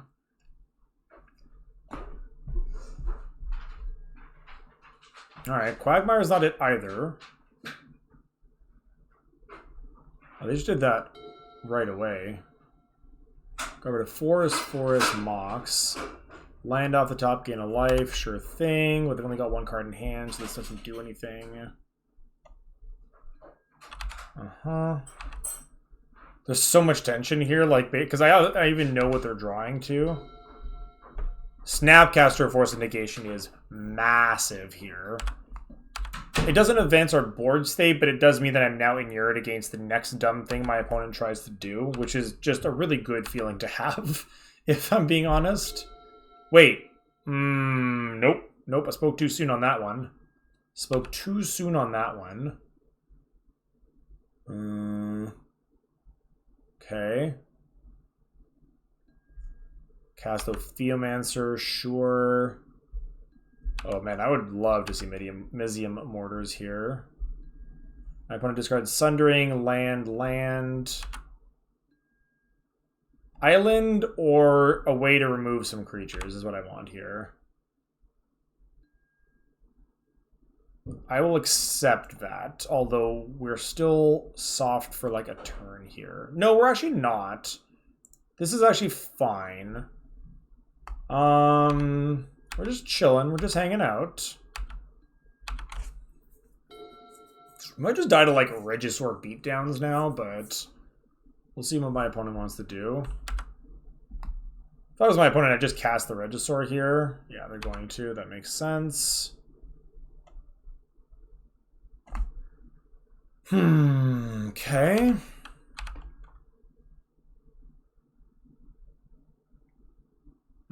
Okay. This is fine.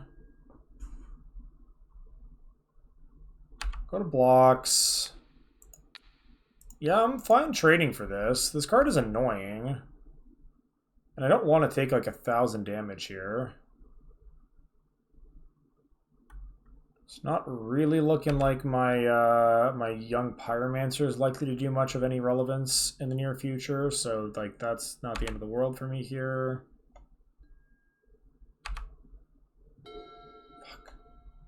kind of bricking here.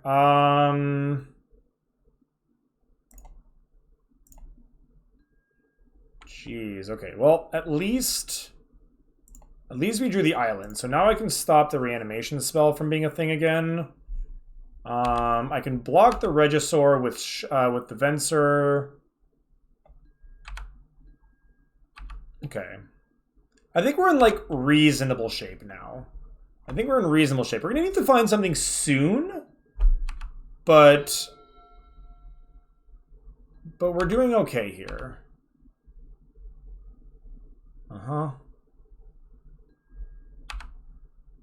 Block that. Take one.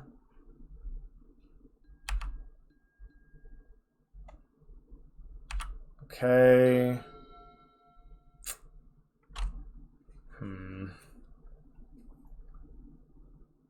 1, 2, 3, 4, 5, 6, 7. Yeah, I'm gonna pass the turn here.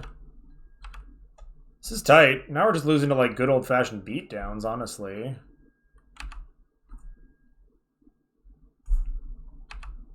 So the reason I didn't loot here is because I can use, basically, like, well, you'll see what'll happen, basically. I'm going to block and then transform Jace in response to blocking, which means I don't lose the Jace, but still get the benefit of soaking the 7 damage.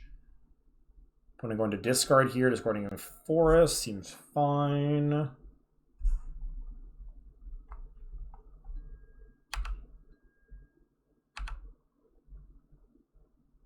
So my opponent's going to attack with everything here, which is the logical attack. I'm going to go to blocks. I'm going to block with Jace, but before damage, I'm going to activate the Jace, flip it, discard an island.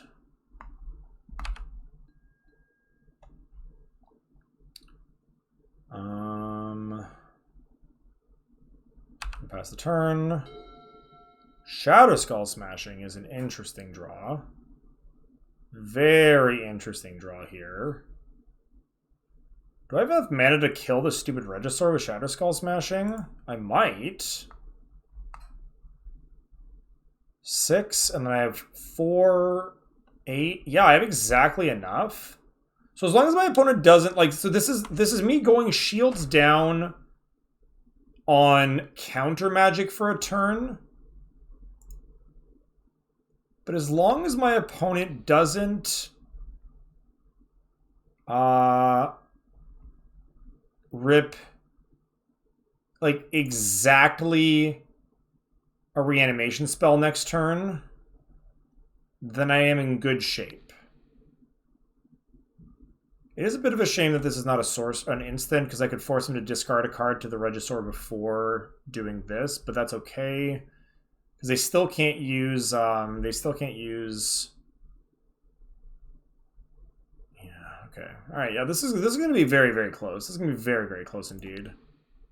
I think we're going 6. Wait. Oh no, I goofed. Because if it's 6, it's 2 creatures for that amount more. Oh, I goofed this. I should have rolled up on the 1/1. Like, I think that was just like the strictly correct thing to do here. Still, I get to get rid of both of these, and that's pretty good. And then I just basically need to hope that they don't rip exactly like Recurring Nightmare or Necromancy this turn. And they are going to have several looks at it. So, fingers crossed, chat. Fingers crossed. Because they are going to get to activate Bazaar and keep 1 card, I believe. So we're going to draw to 2, Bazaar up to 4, discard down to 1.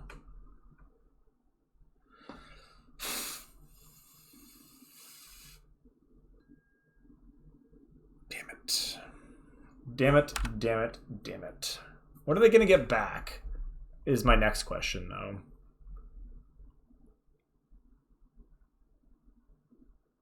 I'm actually not even sure which one it's correct for them to get. I guess, yeah, Woodfall Primus kill my Jace is reasonable here. Uh-huh. Alright. Man, I really need to rip something good here, because I am just dead on board with the Woodfall Primus, unfortunately. Oh, this is not going to be pretty. Not going to be pretty. Huh! F. F's in the chat. I don't think that does it. Maybe it does it. Like, it does it if I just, like, give up everything here. I don't like it, but I think it might be necessary. Can I do the whole thing here? Burst Lightning is 5 mana. Snapcaster Mage is 2. And then Recast Burst Lightning is 1. And I do it on their upkeep. So they get a 5/5, but it's summoning sick on that turn. But I can clear that Primus. They blow up like my Signet, I guess, probably. We're not dead yet, chat. We're dying, but we're not dead yet. So I need to play faster. I am taking way too long to figure out my plays. Oh, this is so sketchy, dude. Alright, I'm gonna do it all in their upkeep just so that they don't have an additional card to draw towards here.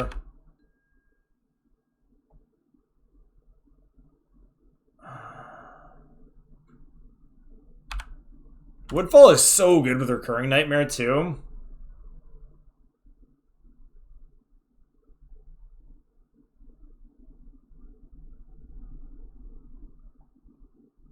Okay, let's do it. 4 mana, cast 5 mana, cast this with the kicker. Deal 4 damage to this. 2 mana, cast Snapcaster Mage. Target Burst Lightning.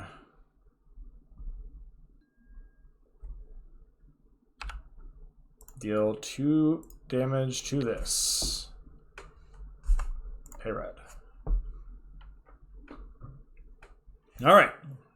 We live another turn. The problem is, now they're going to get back another creature, because unfortunately it didn't just, like, does have persist and we couldn't clear it. Oh my god, can I just draw Kiki-Jiki and end this friggin' game? Just put Kiki-Jiki on top of my deck one time, deck. Please. The Sundering Titan would actually make Kiki-Jiki on top of my deck very bad, so maybe I don't want that, if we're being honest. The Woodfall Sundering loop that they have largely assembled at this point is extremely disconcerting, I must admit. Yep.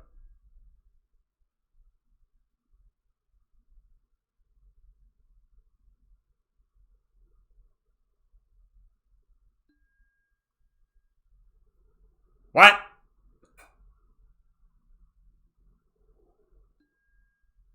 Oh, okay. That's what we got? That's what we're doing here?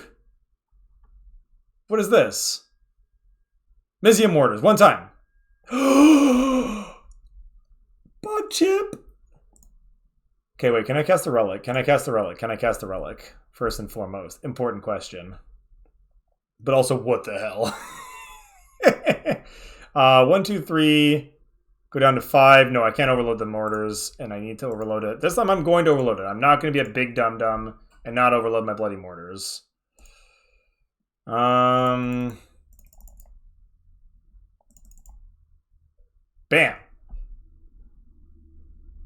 Yeah.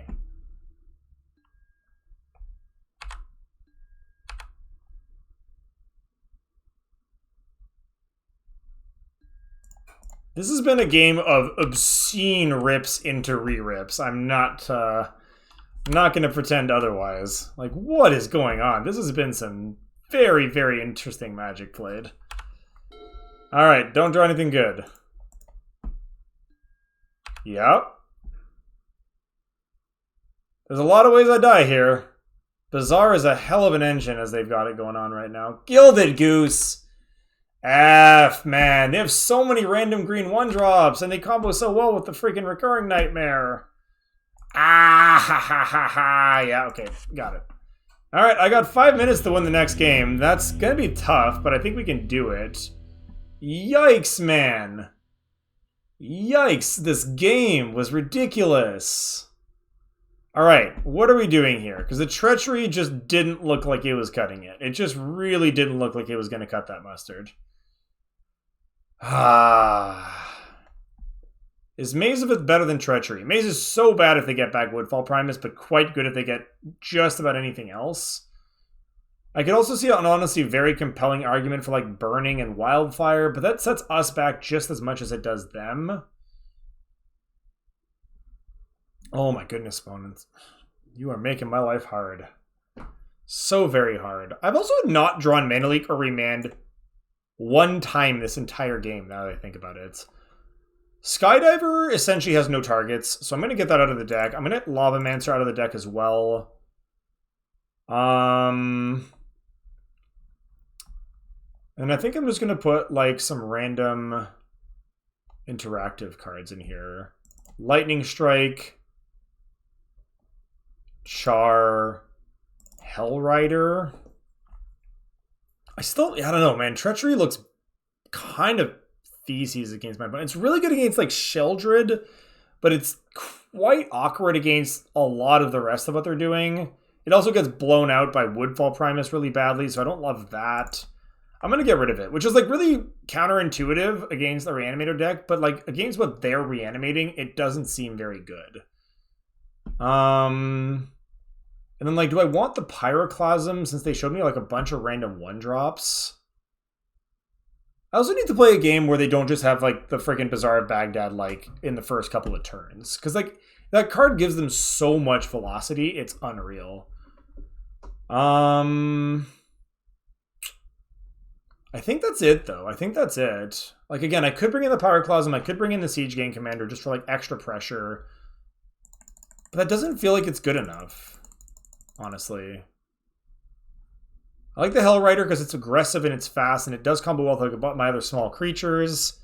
And I like the random burn spell because they're cheap and instant speed, and I can kind of, like, mess with their stuff a little bit more. Maybe Char is bad. They showed us the 1x4, though, the 2/4. And Char is good against that. Let's get that out. Let's put in Siege Gang. All right. Let's get a little bit more aggressive. Try to play to the board a bit more. I want to be on the play.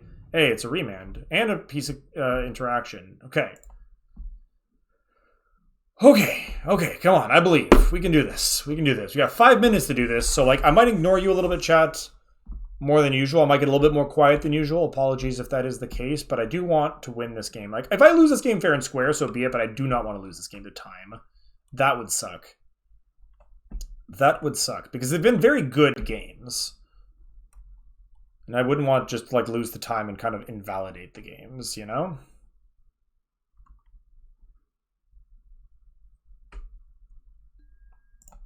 All right, Shelldock Isle, accept. Put Kiki Jiki into the Isle. Sure. Any order, pass.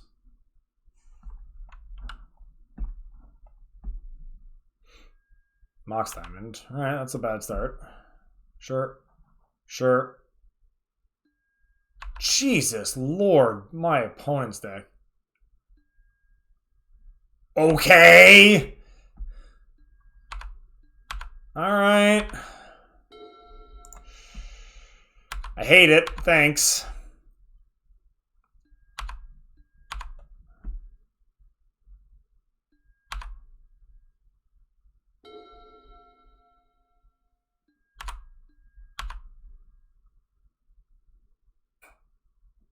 Classic turn 1/7/6. Well, we might not be losing to time after all, chat. Certainly not looking like we're going to.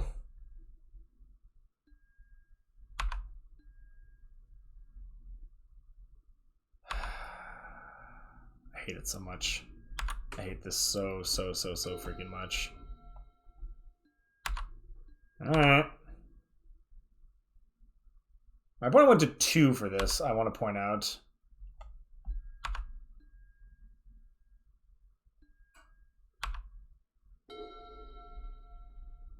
Uh-huh.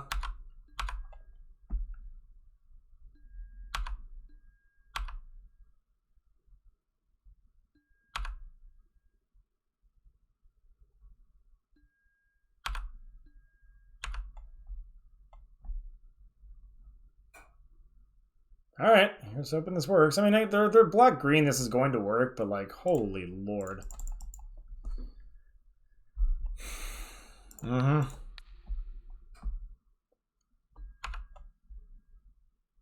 Let's recast it, I guess.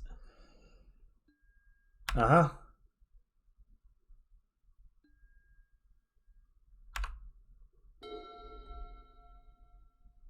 Okay, now hold the phone.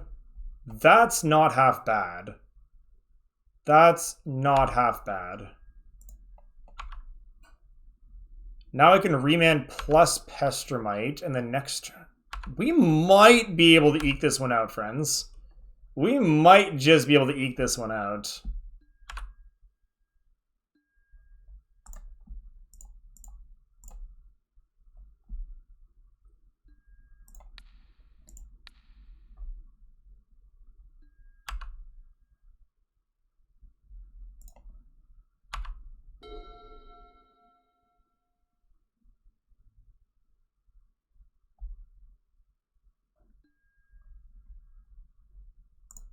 No.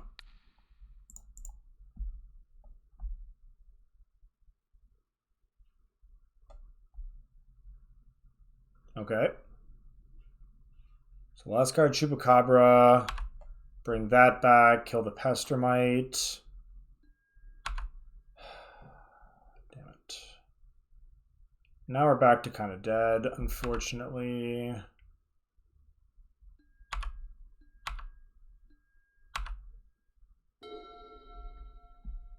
Borrower is nice. Oh, snap. Borrower was really nice. Hang on a tick. Hang on a tick. Man, we are drawing well here. I'm not gonna lie. No, I'm not even gonna play this through the Recto Signet. I don't need to. I don't want to.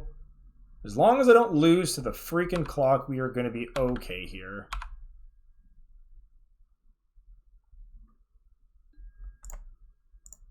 Bounce this in response to its own bounce trigger.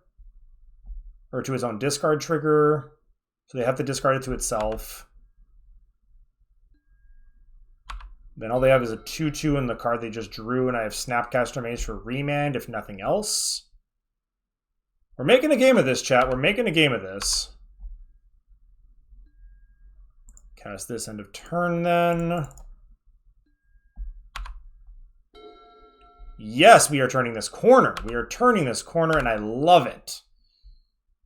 Come on. I believe, chat. I believe.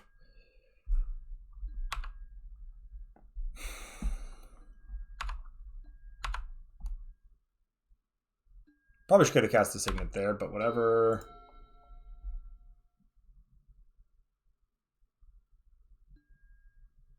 Una's Prowler, no thank you. That's a big dumb flyer. I don't like it. I don't like it. I don't want it.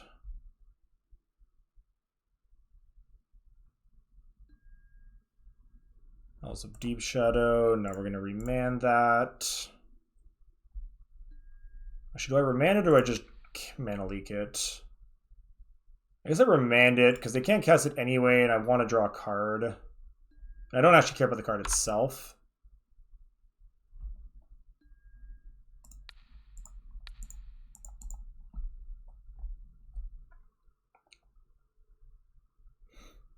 Yes! Holy smokes, yes.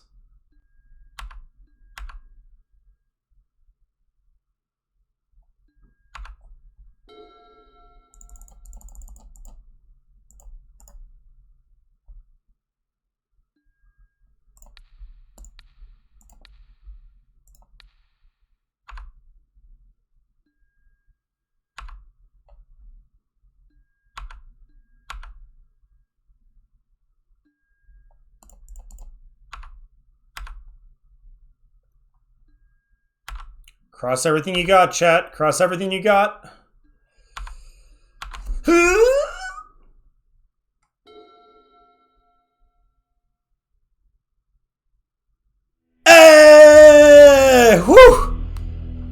Wow, these have been some obscenely intense games. Man, this is like some of the funnest Magic I've played in a while. These games have been like just nail-bitingly close.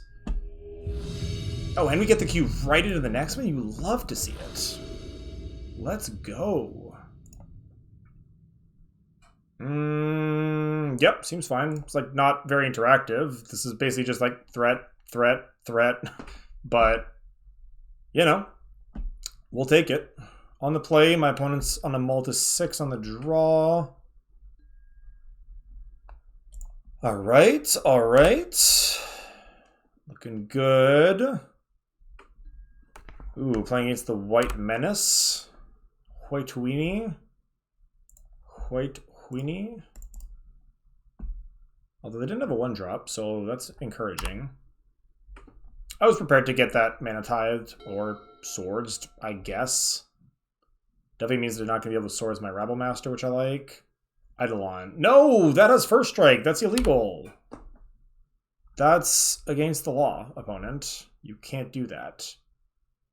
Okay, well, I'm going to play the Rabble Master. Obviously, it's going to send a little goblin in to die.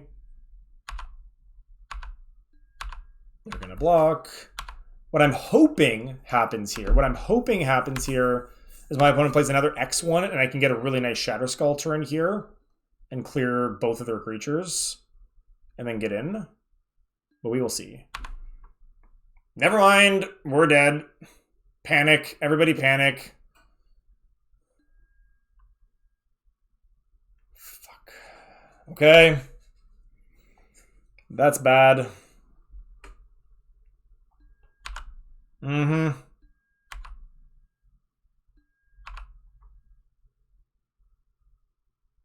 Oh, I hate that so much.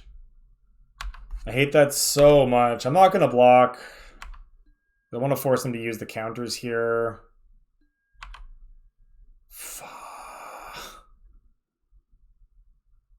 I think they... Wait, do they have a follow-up play? Man, I really hope they just use the Lotus to gain 1 mana. They basically use the Lotus... A Black Lotus as a Lotus Petal, but like... You got a GTA on the battlefield, and that card is a beating and a half against my deck. Uh-huh. Uh-huh. Well, they let me go to combat here, so that's interesting.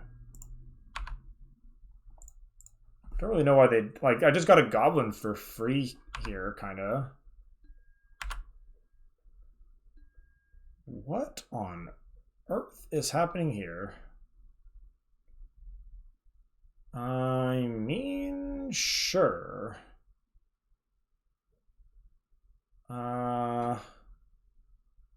So I can go Imperial Recruiter.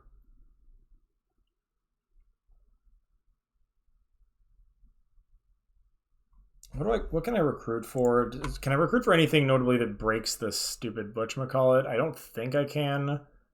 Ooh, I can recruit for Skydiver. That's actually ridiculous. Okay, let's do that. I'll eat some counters and make that exchange every time. Yes. Yes. Get that Skydiver. Nice. So my opponent gets to wipe my board here, but I get to grab the GTA at the end of all that, which I think is worth it.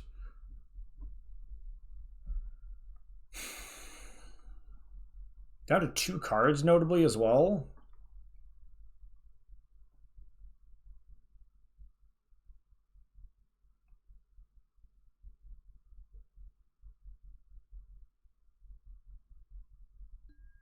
Sure.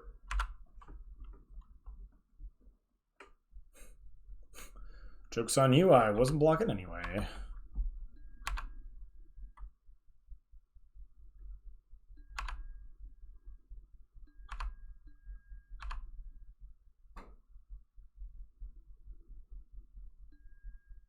Mm-hmm.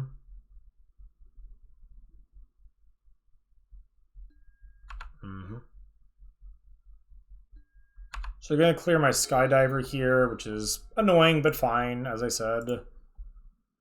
So cast with kicker, 1, 2, 3, 4. Kicker is currently 2.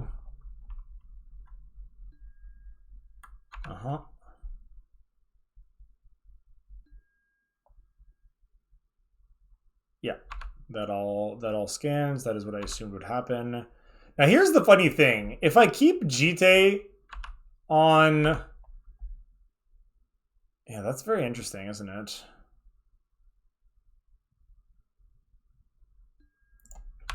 So the Jitte is still equipped to the Eidolon for the time being, which creates this strange situation where my opponent doesn't really want to attack with the Eidolon next turn because it's just going to put counters on the Jitte, which is probably not worth the 2 life I would lose.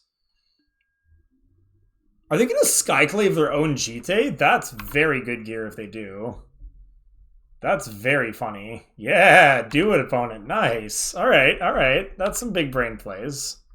That's some big brain plays. All right, so now they do get to attack me.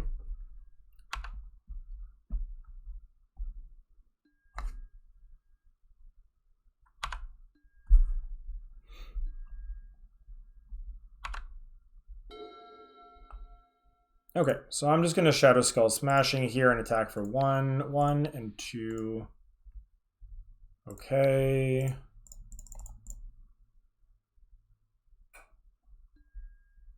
I get a 2/2? Wait, they get a 2/2? Oh. Well, that went worse than I thought. Oh, is it the owner? Is it the owner? Interesting. All right, that's bad for me, obviously. Like, I mean, it's not the worst, but it's annoying. I thought I was gonna get a creature here. I still got 2 like good cards off the table though, so I don't hate that. Take 2, take 2. Like overall, my opponent's like not doing that much here, so like this could be a lot worse. Did it just get a lot worse? Have I tempted fate? Apparition. Okay. Well, can't cast that one, but that's okay. That's okay. Alright, let's cast a Glenelendra. You know what? Let's attack with the Goblin. We're not blocking with the Goblin here, so we may as well be attacking with it.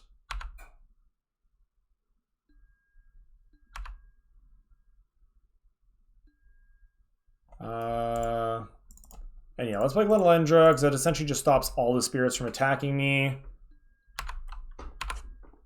Actually quite glad that they played their Skyclave Apparition prior to that happening, since Skyclave is a really clean answer to Glenelendra. Alright, so take 2 here, that is a-okay.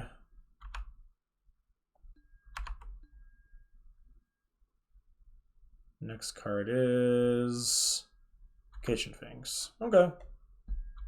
I don't hate that. It's like annoying, but it's fine. Ooh, that's actually not a bad draw for me. Yeah, let's do that. This lets me keep up quite a few different options. And also puts me in a cool position where I can like create a bit of like a weird like Glenelendra like lock. Or I can just Kiki Jiki Glenelendra over and over and over and just like create infinite like hasty 2/2 flyers. And, like they sack to do stuff. This isn't terrible. This isn't terrible. I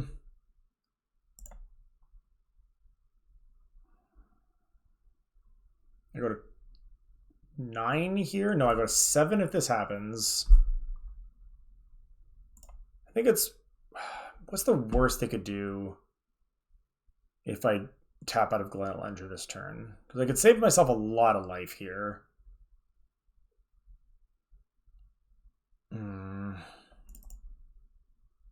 Because you go bounce the 2/2, block the 3/2, trade with it, they gain 2, and it comes back as a 2/1, which can trade for the Goblin.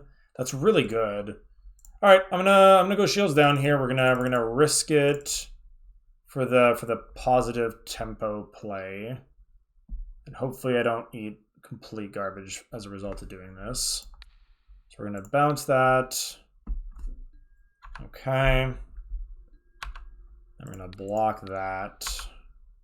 Okay. And we're just gonna pass here. No other options, and then we're just gonna hope that my opponent doesn't cast like Council's Judgment or something, because that would be lame.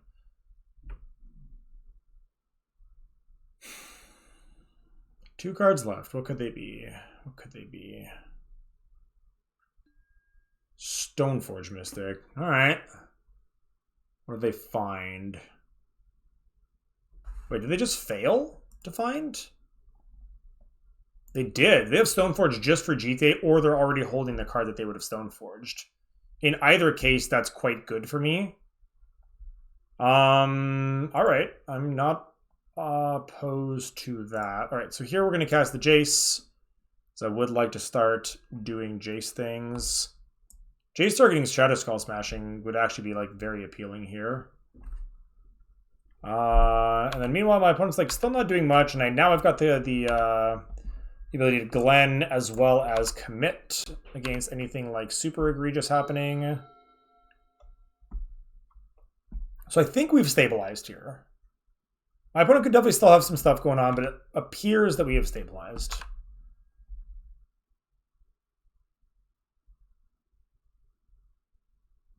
Like, I don't really think they have real attacks here. Yeah, like, I'll just trade for the Goblin. That's fine. Block. Are you gonna want to watch Star Trek? I would like to, yeah, if you're interested. Okay. Yeah, I'm playing my last match right now, so I should be done within the next 20-ish minutes. Okay. All right.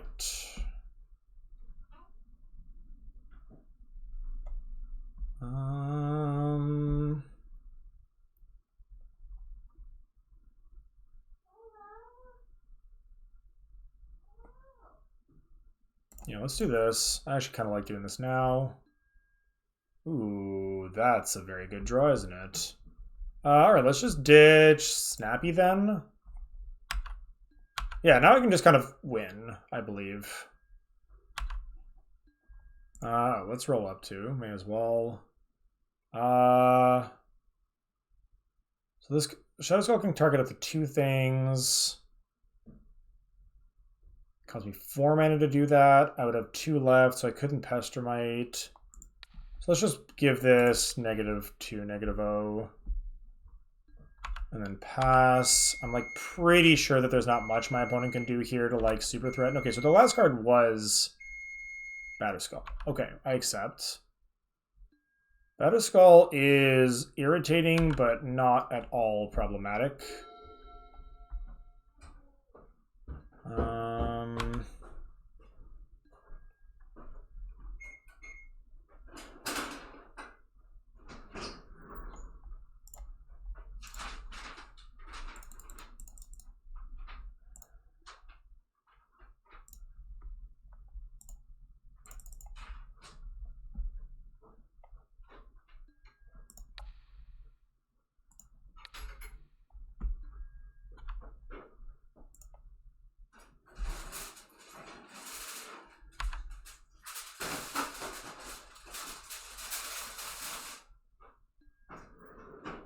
That's our last card.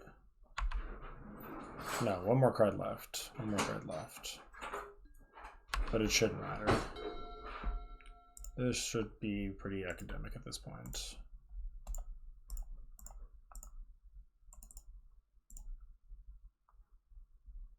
And get him.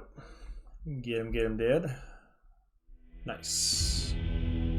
Alright, so playing is White Weenie. I want all the removal spells. I want Pyroclasm. I want Lightning Strike. I want Char. What do I not want?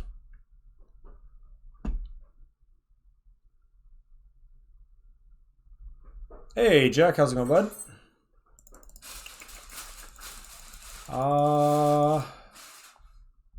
What do I not want? That's the problem here, right? Is that I actually don't want to cut too much from my deck. But I do want to not die to an early Swarm. Mortars is really nice too. Lavamancer. Yeah, I've got a lot of things I want to put in the deck and not that many I want to take out. Treachery again might come out. Like, it's not garbage against mono white because like taking a creature and getting a blocker is a 2-for-1 in and of itself, plus the untapping of the mana. But it's really, really slow and clunky, and their deck was like very, very streamlined. So I think that can come out reasonably safely. I might also cut the Rakdos Signet. It was clutch that game. Like, it did literally give me the mana it needs. I'm doing good. I'm doing good. We've had a couple of like really good cube drafts. Where this is match 3, game 2 of the second one that we've done, and the last one for today. But they've been really, really good, interesting games, and we are playing for the trophy right now, which I'm extremely excited about. First time I've actually been in that position in a little while, so. We've already made our money back, but I still really want to win. I have the hunger. I have the hunger, as they say. I'm going to take Rakdos Signet out, because I think we're slimming the deck down a tiny bit. This is a land, for all intents and purposes, that is also a removal spell, so that's fine too. So I need to take one more card out. Maybe just the Char, because I don't think we saw anything huge, and taking 2 damage isn't nothing. So maybe the Char is like overboarding. Yeah, I like this. I like the look of this. Yeah, let's ship it. Yeah, we got some good ones. I'm definitely planning on uploading this one to YouTube, win or lose, because like there were some really, really interesting and tight games, and I think that it actually would make for a good video. Yeah, you will be able to catch up on this. I mean, you can do it with the VODs too, obviously, but yeah, one way or the other, this will be available to view again. I would recommend it. The first one was like a fine draft. Like, I thought it was cool, but like this one really, really, like, we had some super tight games, super interesting decision points. The last one we played against like a really good red, green, black reanimator deck, and like almost came down to time. I think we had like 2 minutes on the clock left when we won. We also won against a turn 1 Rotting Regisaur in that game 3, which was like exciting unto itself. Yeah, some very cool games. I'm like still like pretty giddy about those. Yeah, great hand. Definitely never mulliganing this. We got interaction. Like, we basically just got interaction for days, which is all you ever want against the mono white deck. We're gonna need to watch out for that dang Jite, because that card is still a beating. But we do have solutions to that. We just need to make sure we draw them in a timely fashion such that they don't draw their answers first.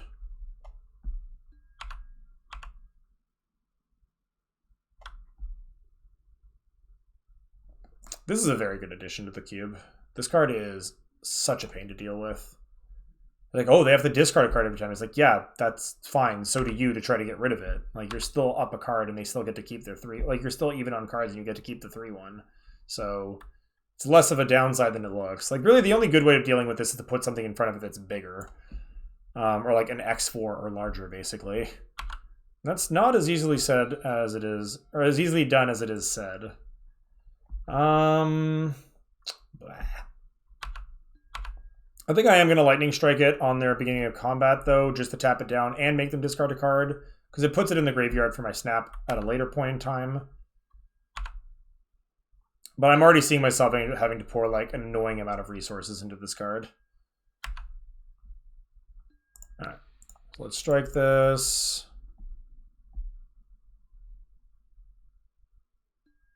Discarding planes, sure enough.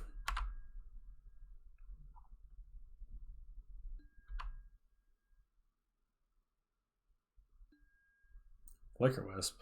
Okay. Just flickering the creature or just a land? Ooh, that's interesting. I wonder what that means. Swords, maybe? They did show us swords last game, so that's definitely an option.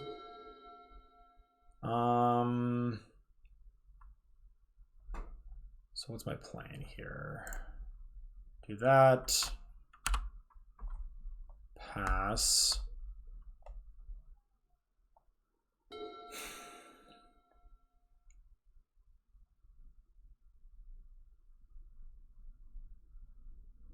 Oh, they're going to activate the Mutavault. Here's what's going to happen. It's a lot of damage incoming. Don't love it. Yeah. Yeah. Our opponent's deck is very good. They're 2-0 for a reason. Alright, what to do here. So I go to attacks. Okay. That makes my answer at least a little bit simple. So I'm going to bounce the Flicker Wisp since they can't recast it. And I'm going to take 5, which sucks, but, you know, not a lot I can do about it, unfortunately. They have an Eidolon, too. Lord, oh lord. Alright. Force of Negation is... Should I have cut Force of Negation? It is a good answer to the stupid GT, I will say that. Alright, so this turn is likely just going to be straight up, like, Snapcaster, and then, like, Lightning Strike one of their other creatures, probably. It's going to be Snapcaster, block Seasoned Howlblade, Lightning Strike, kill one of Mutavault or Eidolon. I haven't quite decided yet. It'll depend on what they do. No. No. I'm going to exile the Glenelyn Darkmage to do that. It kind of hurts, but I think it's necessary.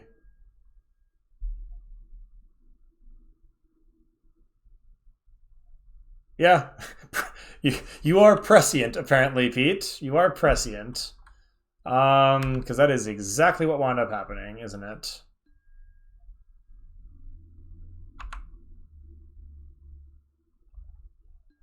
Alright. Snapcaster Mage. Target Lightning Strike.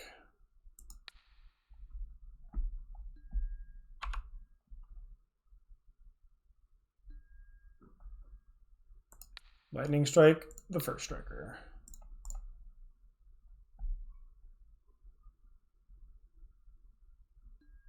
Move to blocks. Block this. Make you pitch a card.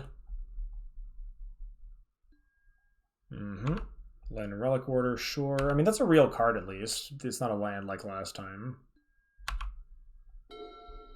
Ooh, I like that draw. I like it less because I don't have another island, so I can't play both the Brazen Borer and the Badlands, but I still like it. Yeah, this is fine. This is fine. So we're going to take a little bit more damage here, which is annoying, but what can you do?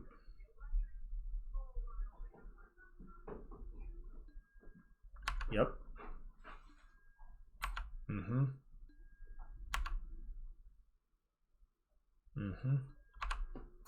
Go to 10. Lord.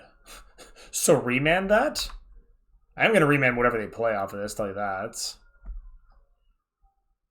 Yeah. Oh, I love whatever this is. I love whatever's happening here. Yeah, now get out of here with that. Get out of here with that. No, thank you. Ooh, that's a good draw for me too, isn't it?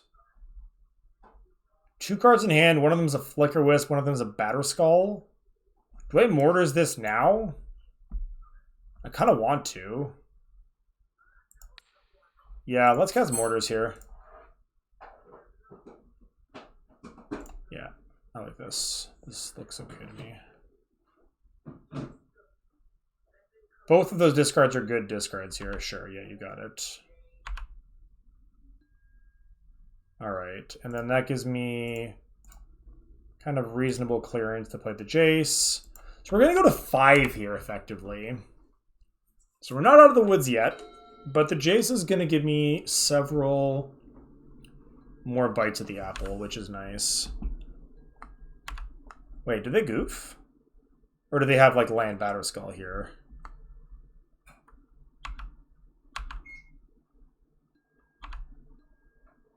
I'm confused. Land Batterskull?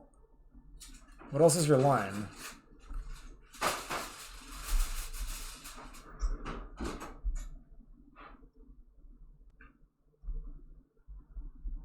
Skydiver would be a really nice draw here. No, actually it wouldn't be that good. It wouldn't be that good. I think I need one more land. One more land and Skydiver is a good draw. Assuming they play the whatchamacallit. Oh, that's not good for me. That is kind of a terrible card for them to have, isn't it? For me. Can I draw? All right, does anyone have... Okay, so... crap. Yeah, I have to block here. Kind of have to block here. I'm not playing the land, of course, because then I would have nothing to pitch the Jace. Like, Pyroclasm would be incredible here.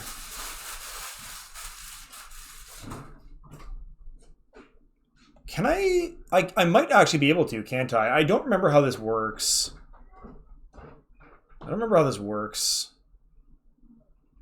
Yeah, it just says cast. It doesn't say from your hand. Okay, that's good. I like that line.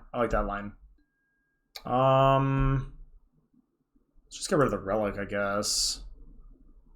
And then flashback mortars.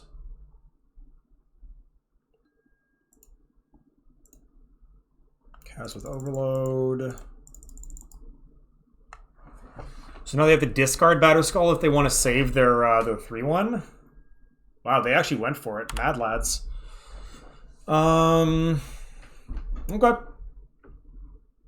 Okay. So we're either going to go to 2 here, or we're going to lose Jace and go to 3. Crap on a stick. That is a terrible card for them to have just drawn off the top here. God damn it. Are you kidding me? Are you kidding me? 0 cards in hand, though. 0 cards in hand, so any removal spell is good here. My opponent has to think here. Do they want to clear Jace or not? They're going at me. Okay. I actually think I prefer that, weirdly enough. Okay.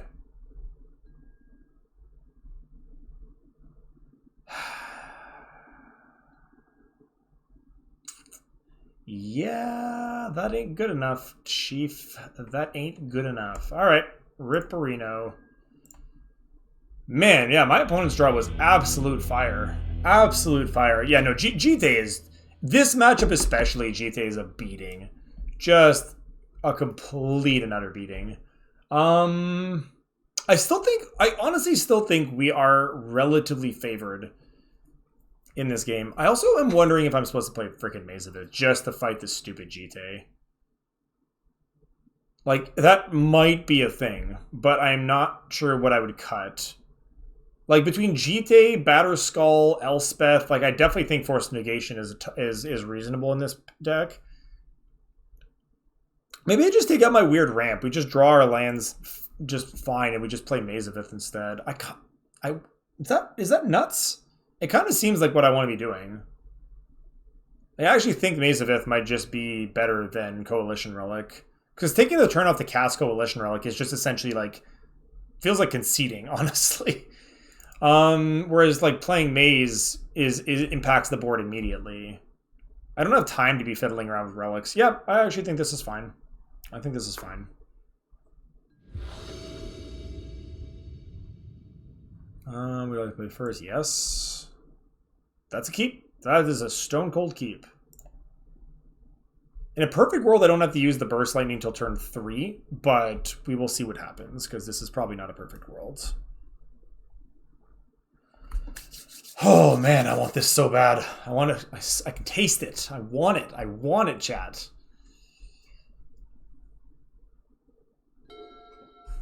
All right.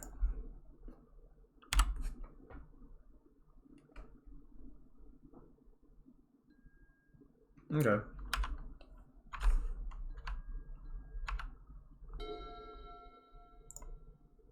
All right. I'm gonna be like a little bit greedy. Just a little bit greedy. I'm gonna let them get a 1/1 if they really want it. Okay, well, I'm actually kind of glad I made that choice, because I would much rather Burst Lightning a Kythian than an Usher of the Fallen. I'll tell you that. Did they just not have another land? Did they keep a 1-lander? They did. Mad lads. They kept... This is a 7 land. This is a 7. They kept this... I mean... You know what? Actually, that's not even wild. That's not even wild. Mono White doesn't need a lot of lands to function, and they kept 1 land, 2 1-drops. Totally reasonable. I take back my accusations of Mad Lad. It is less mad than initially I would have believed. Alright, let's just cast this before there's any chance of them doing anything remotely stupid with it. I just don't want to deal with it. Do not have the time for it. They can't actually attack anymore either. Okay. Can you stop, opponent? Can you kindly cut that the fuck out? I mean the F out. Damn it. This video is not PG anymore.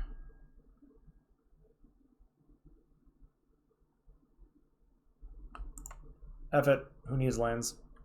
Keep action. Ship lands. Every time. RIP. Immediate regrets. Immediate regrets! So many regrets. Yeah, sorry, Inferno Titan. This is, I don't think this is going to be a game for you, bud. I don't think this one's for you, buddy. I could ship the Kiki Jiki and just give up on the Kiki combo. I'm going to have to make a tough decision here no matter what. So the real question is just which. Maybe is Venser secretly the worst card in my hand right now? I kind of feel like it is. Kind of feels like it is.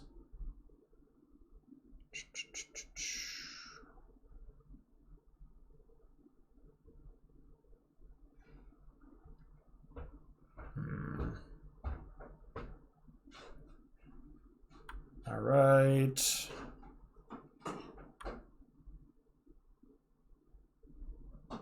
All right, let's just go upkeep. Or maybe not even upkeep. Maybe not even upkeep. We're just going to go combat still. They're going to just, like, they're presumably just going to equip Jite and go to combat.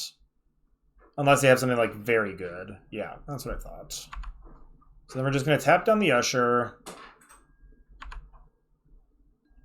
Let me play Pestermite. Pestermite, tap Usher. Yes.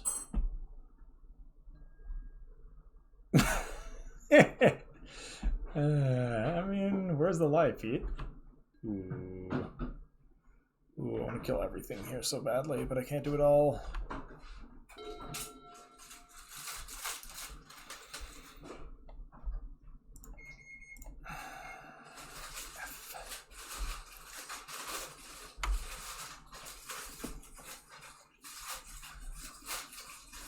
Now we're ditching Titan. Now we're ditching Titan.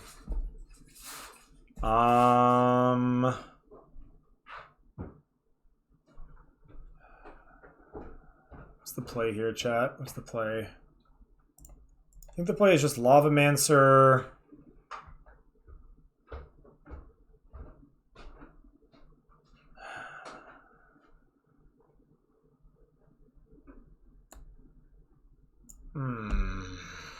This is tough.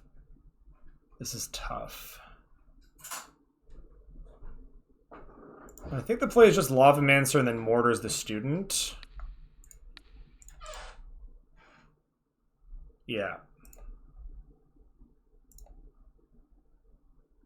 I guess I should have flipped the Jace first, but I didn't know that was going to have to or not.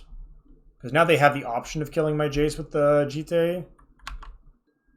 We're also in, like, fairly good shape here, if we're being honest. Yeah, this is okay. This is okay. I actually think we're doing kind of fine right now. Yeah, the student had to go. I think you are extremely correct about that. Because that could get out of range where smashing is good. But if they just go, like, play another 1-drop here, or a 2... Yeah, I don't know. I think this is something, chat. This is something.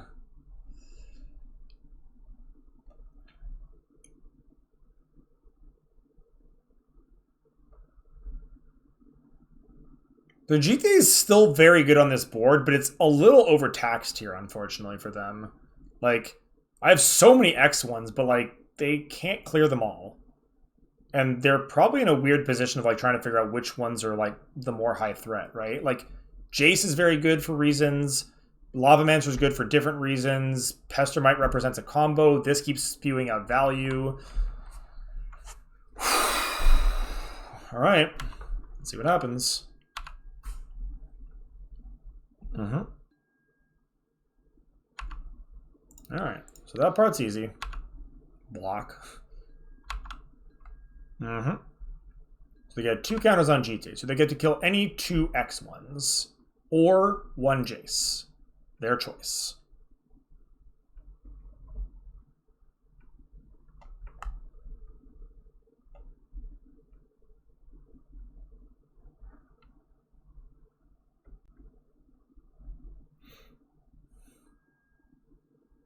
Absent on my Jace.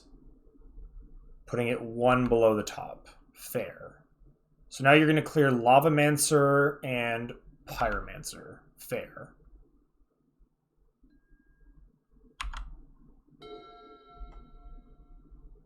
Land is actually a pretty solid draw here. Because it means that next turn, if they don't clear the Pestermite,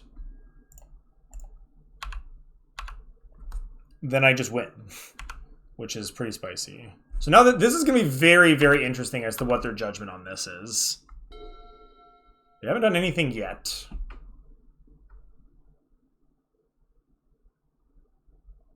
This is really interesting to me.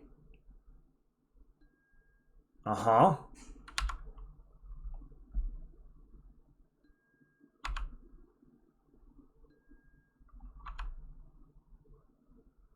They're being so patient with this. I respect it. I really do. Get rid of that and that, because those are never coming back.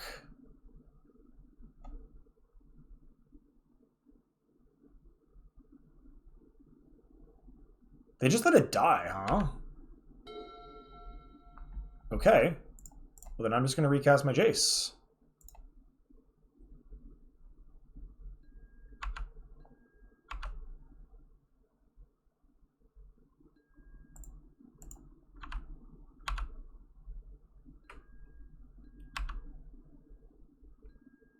They can respond to with GTA, yes. Yeah. The GTA is not anytime moment.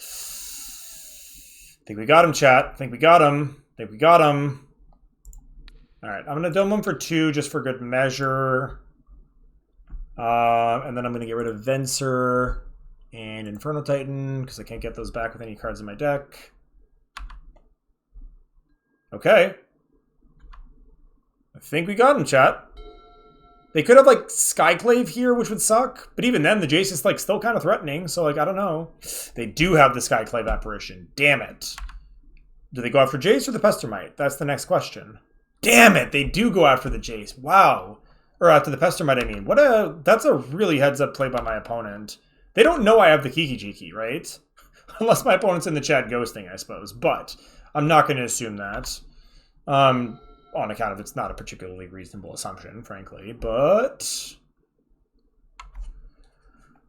Okay, so... I think we go Shadow Skull Smashing for 2 here. Kill that. What? For 2, yes. Okay. I do get the 2-2 this time, because that was my creature. Or my thing.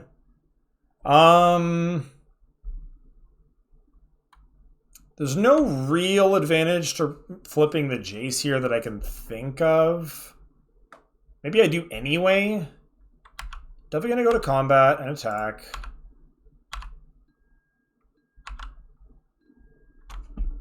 Is there a reason to flip the Jace now versus later? Not really. I guess they could have, like, instant speed removal in response to my Jace, which would make me sad. They've already used Unexpectedly. Yeah, F it. Let's just flip the Jace now. Sure. The island, and then we'll just roll up the Jace for good measure. Okay. Okay.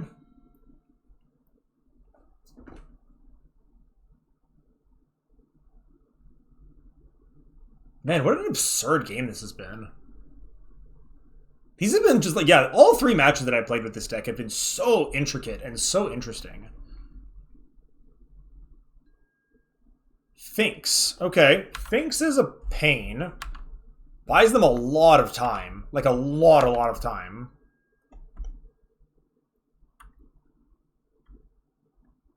Mm-hmm. Does that do enough for me? All right, let's roll up on the Finks. Excuse me. Let's roll up on the Finks. And go to combat for 3. They're going to block, of course. They're not going to block, of course. Choices. Choices are being made.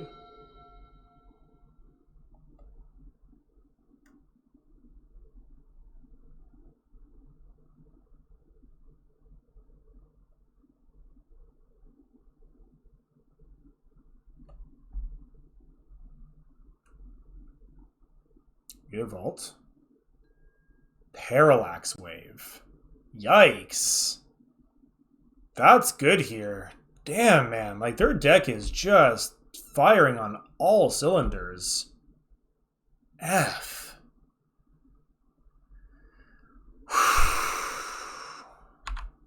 Okay. Okay.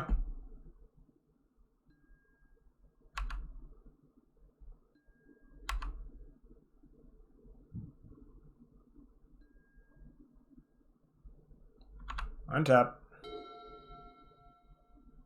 Maze is interesting. I will say that.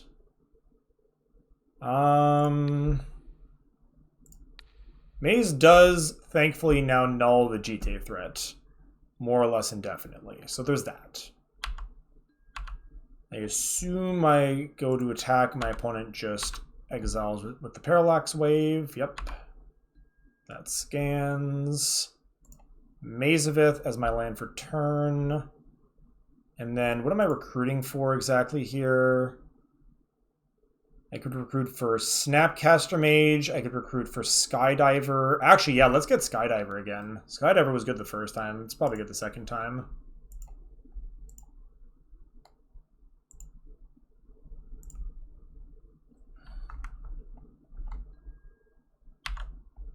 All right, down to 3 minutes, so really need to make sure I focus this. I can win this game, but I need to be very, very, very, very focused.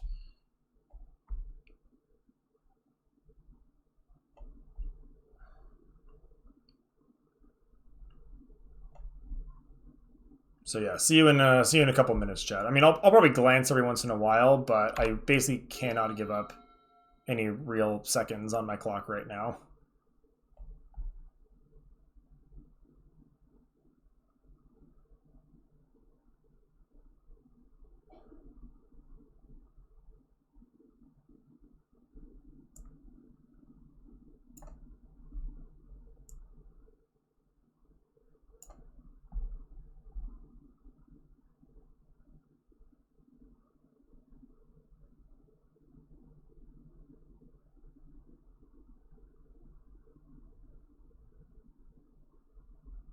Well, I basically did recruit for GTA Jack, if you think about it, right? Skydiver essentially does that, more or less.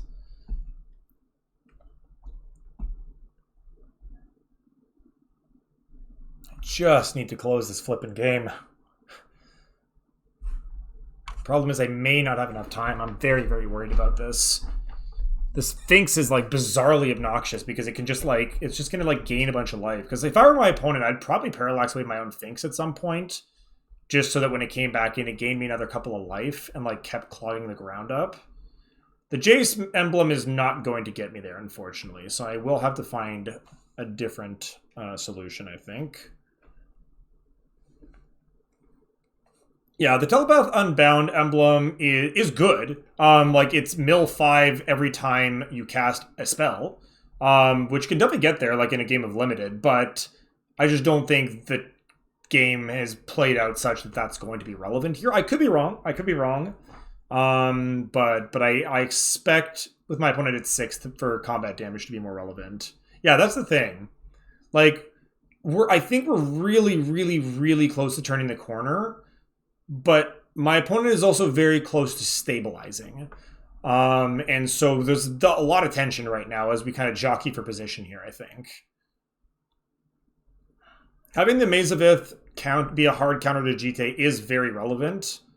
Like, it's funny because that card was Treachery, and Maze of Ith is so much better than Treachery is right now for a variety of reasons, which I'm very glad to have. But we're not out of it yet. We're not out of it yet.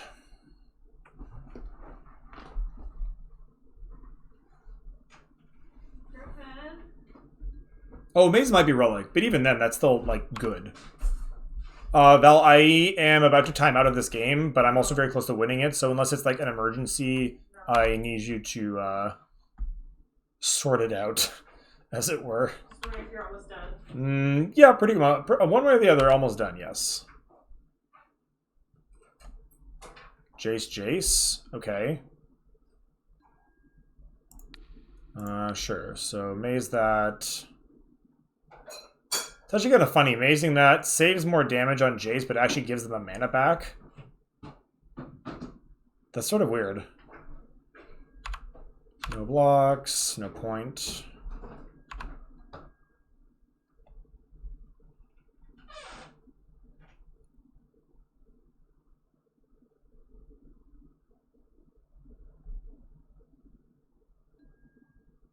Yeah, that's what I thought would happen.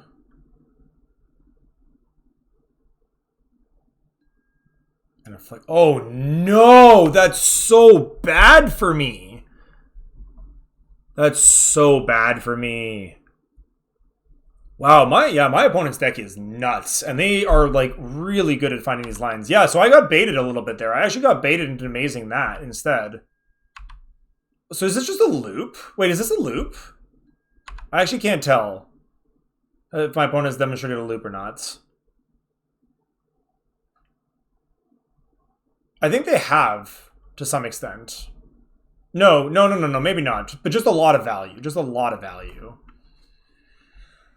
Oof, man. Just when I thought I had it, friggin' Flickerwisp. My opponent is very, very good. They are playing excellently well. And their deck is also very good. So yeah, we're in rough shape, is what you could say. I don't think it's infinite because when it comes back now, the Flickerwisp won't come back the second time until the Parallax Wave is actually in the graveyard.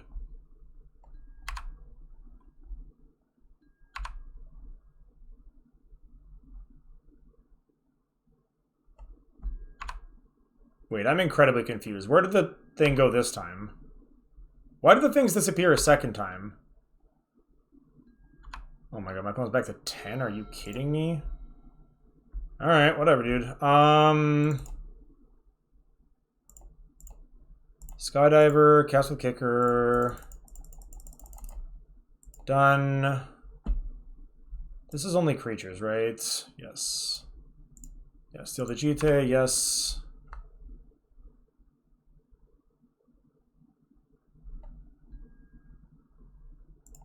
Give a spell flashback. Give it to Burst Lightning. Use the Burst Lightning to try to kill the Flickerwisp.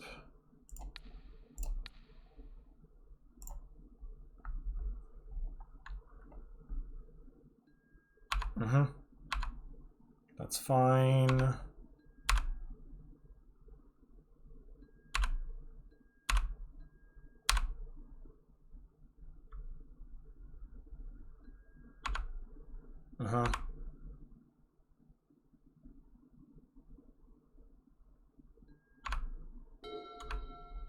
And how good is this Parallax Wave, though?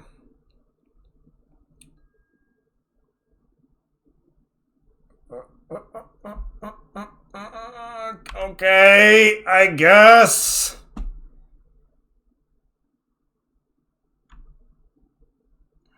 Okay, I think that loses the game for us, unfortunately. I don't know that I've got a lot of outs to that. Holy freaking yikes, dude. Yeah, no, my opponent is a master. They have played amazingly well, and their deck is actually like one of the best mono white decks I've ever seen. So yeah.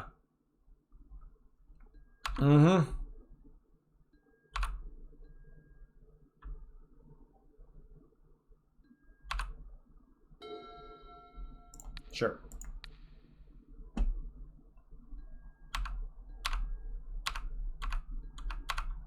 Yeah, I don't know what I'm supposed to do about this, unfortunately. Yeah, there it goes. Uh-huh. Uh-huh.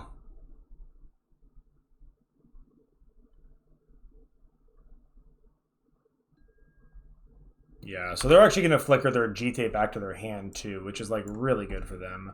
Let's go Rebel Master. Like, none of these cards are castable, obviously, but Rebel Master stands the best chance of winning the game. I also just am not entirely sure I'm going to win in a minute 30, to be quite frank, but we're going to try our best. We're going to try our best. Dang, they actually have a second land, too, so now they can actually, like, replay and then re-equip the GT. Oh yeah, baby, we are in real big trouble. Oh my god, are you serious? All right, you know what? We're done here. We're done here.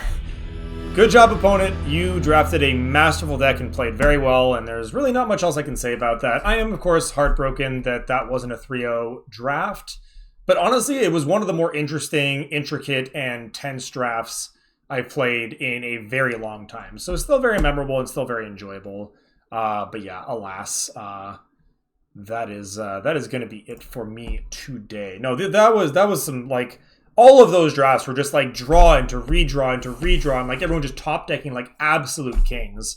No, as I said, like there was no one got robbed there. Everyone played hard, everyone played fair, and I think the better deck ended up winning, or at least the better draws ended up winning. I don't know. I think both of our decks were very, very good, but my opponent played very well and drew it well enough to support it. Yeah, so that's gonna be it. If you're watching this on YouTube, thanks a lot. Like, subscribe, yada yada yada. Honestly, follow the Twitch channel. That's way more useful to me than you following the YouTube channel. But yeah, thanks for watching, and we'll catch you for the day.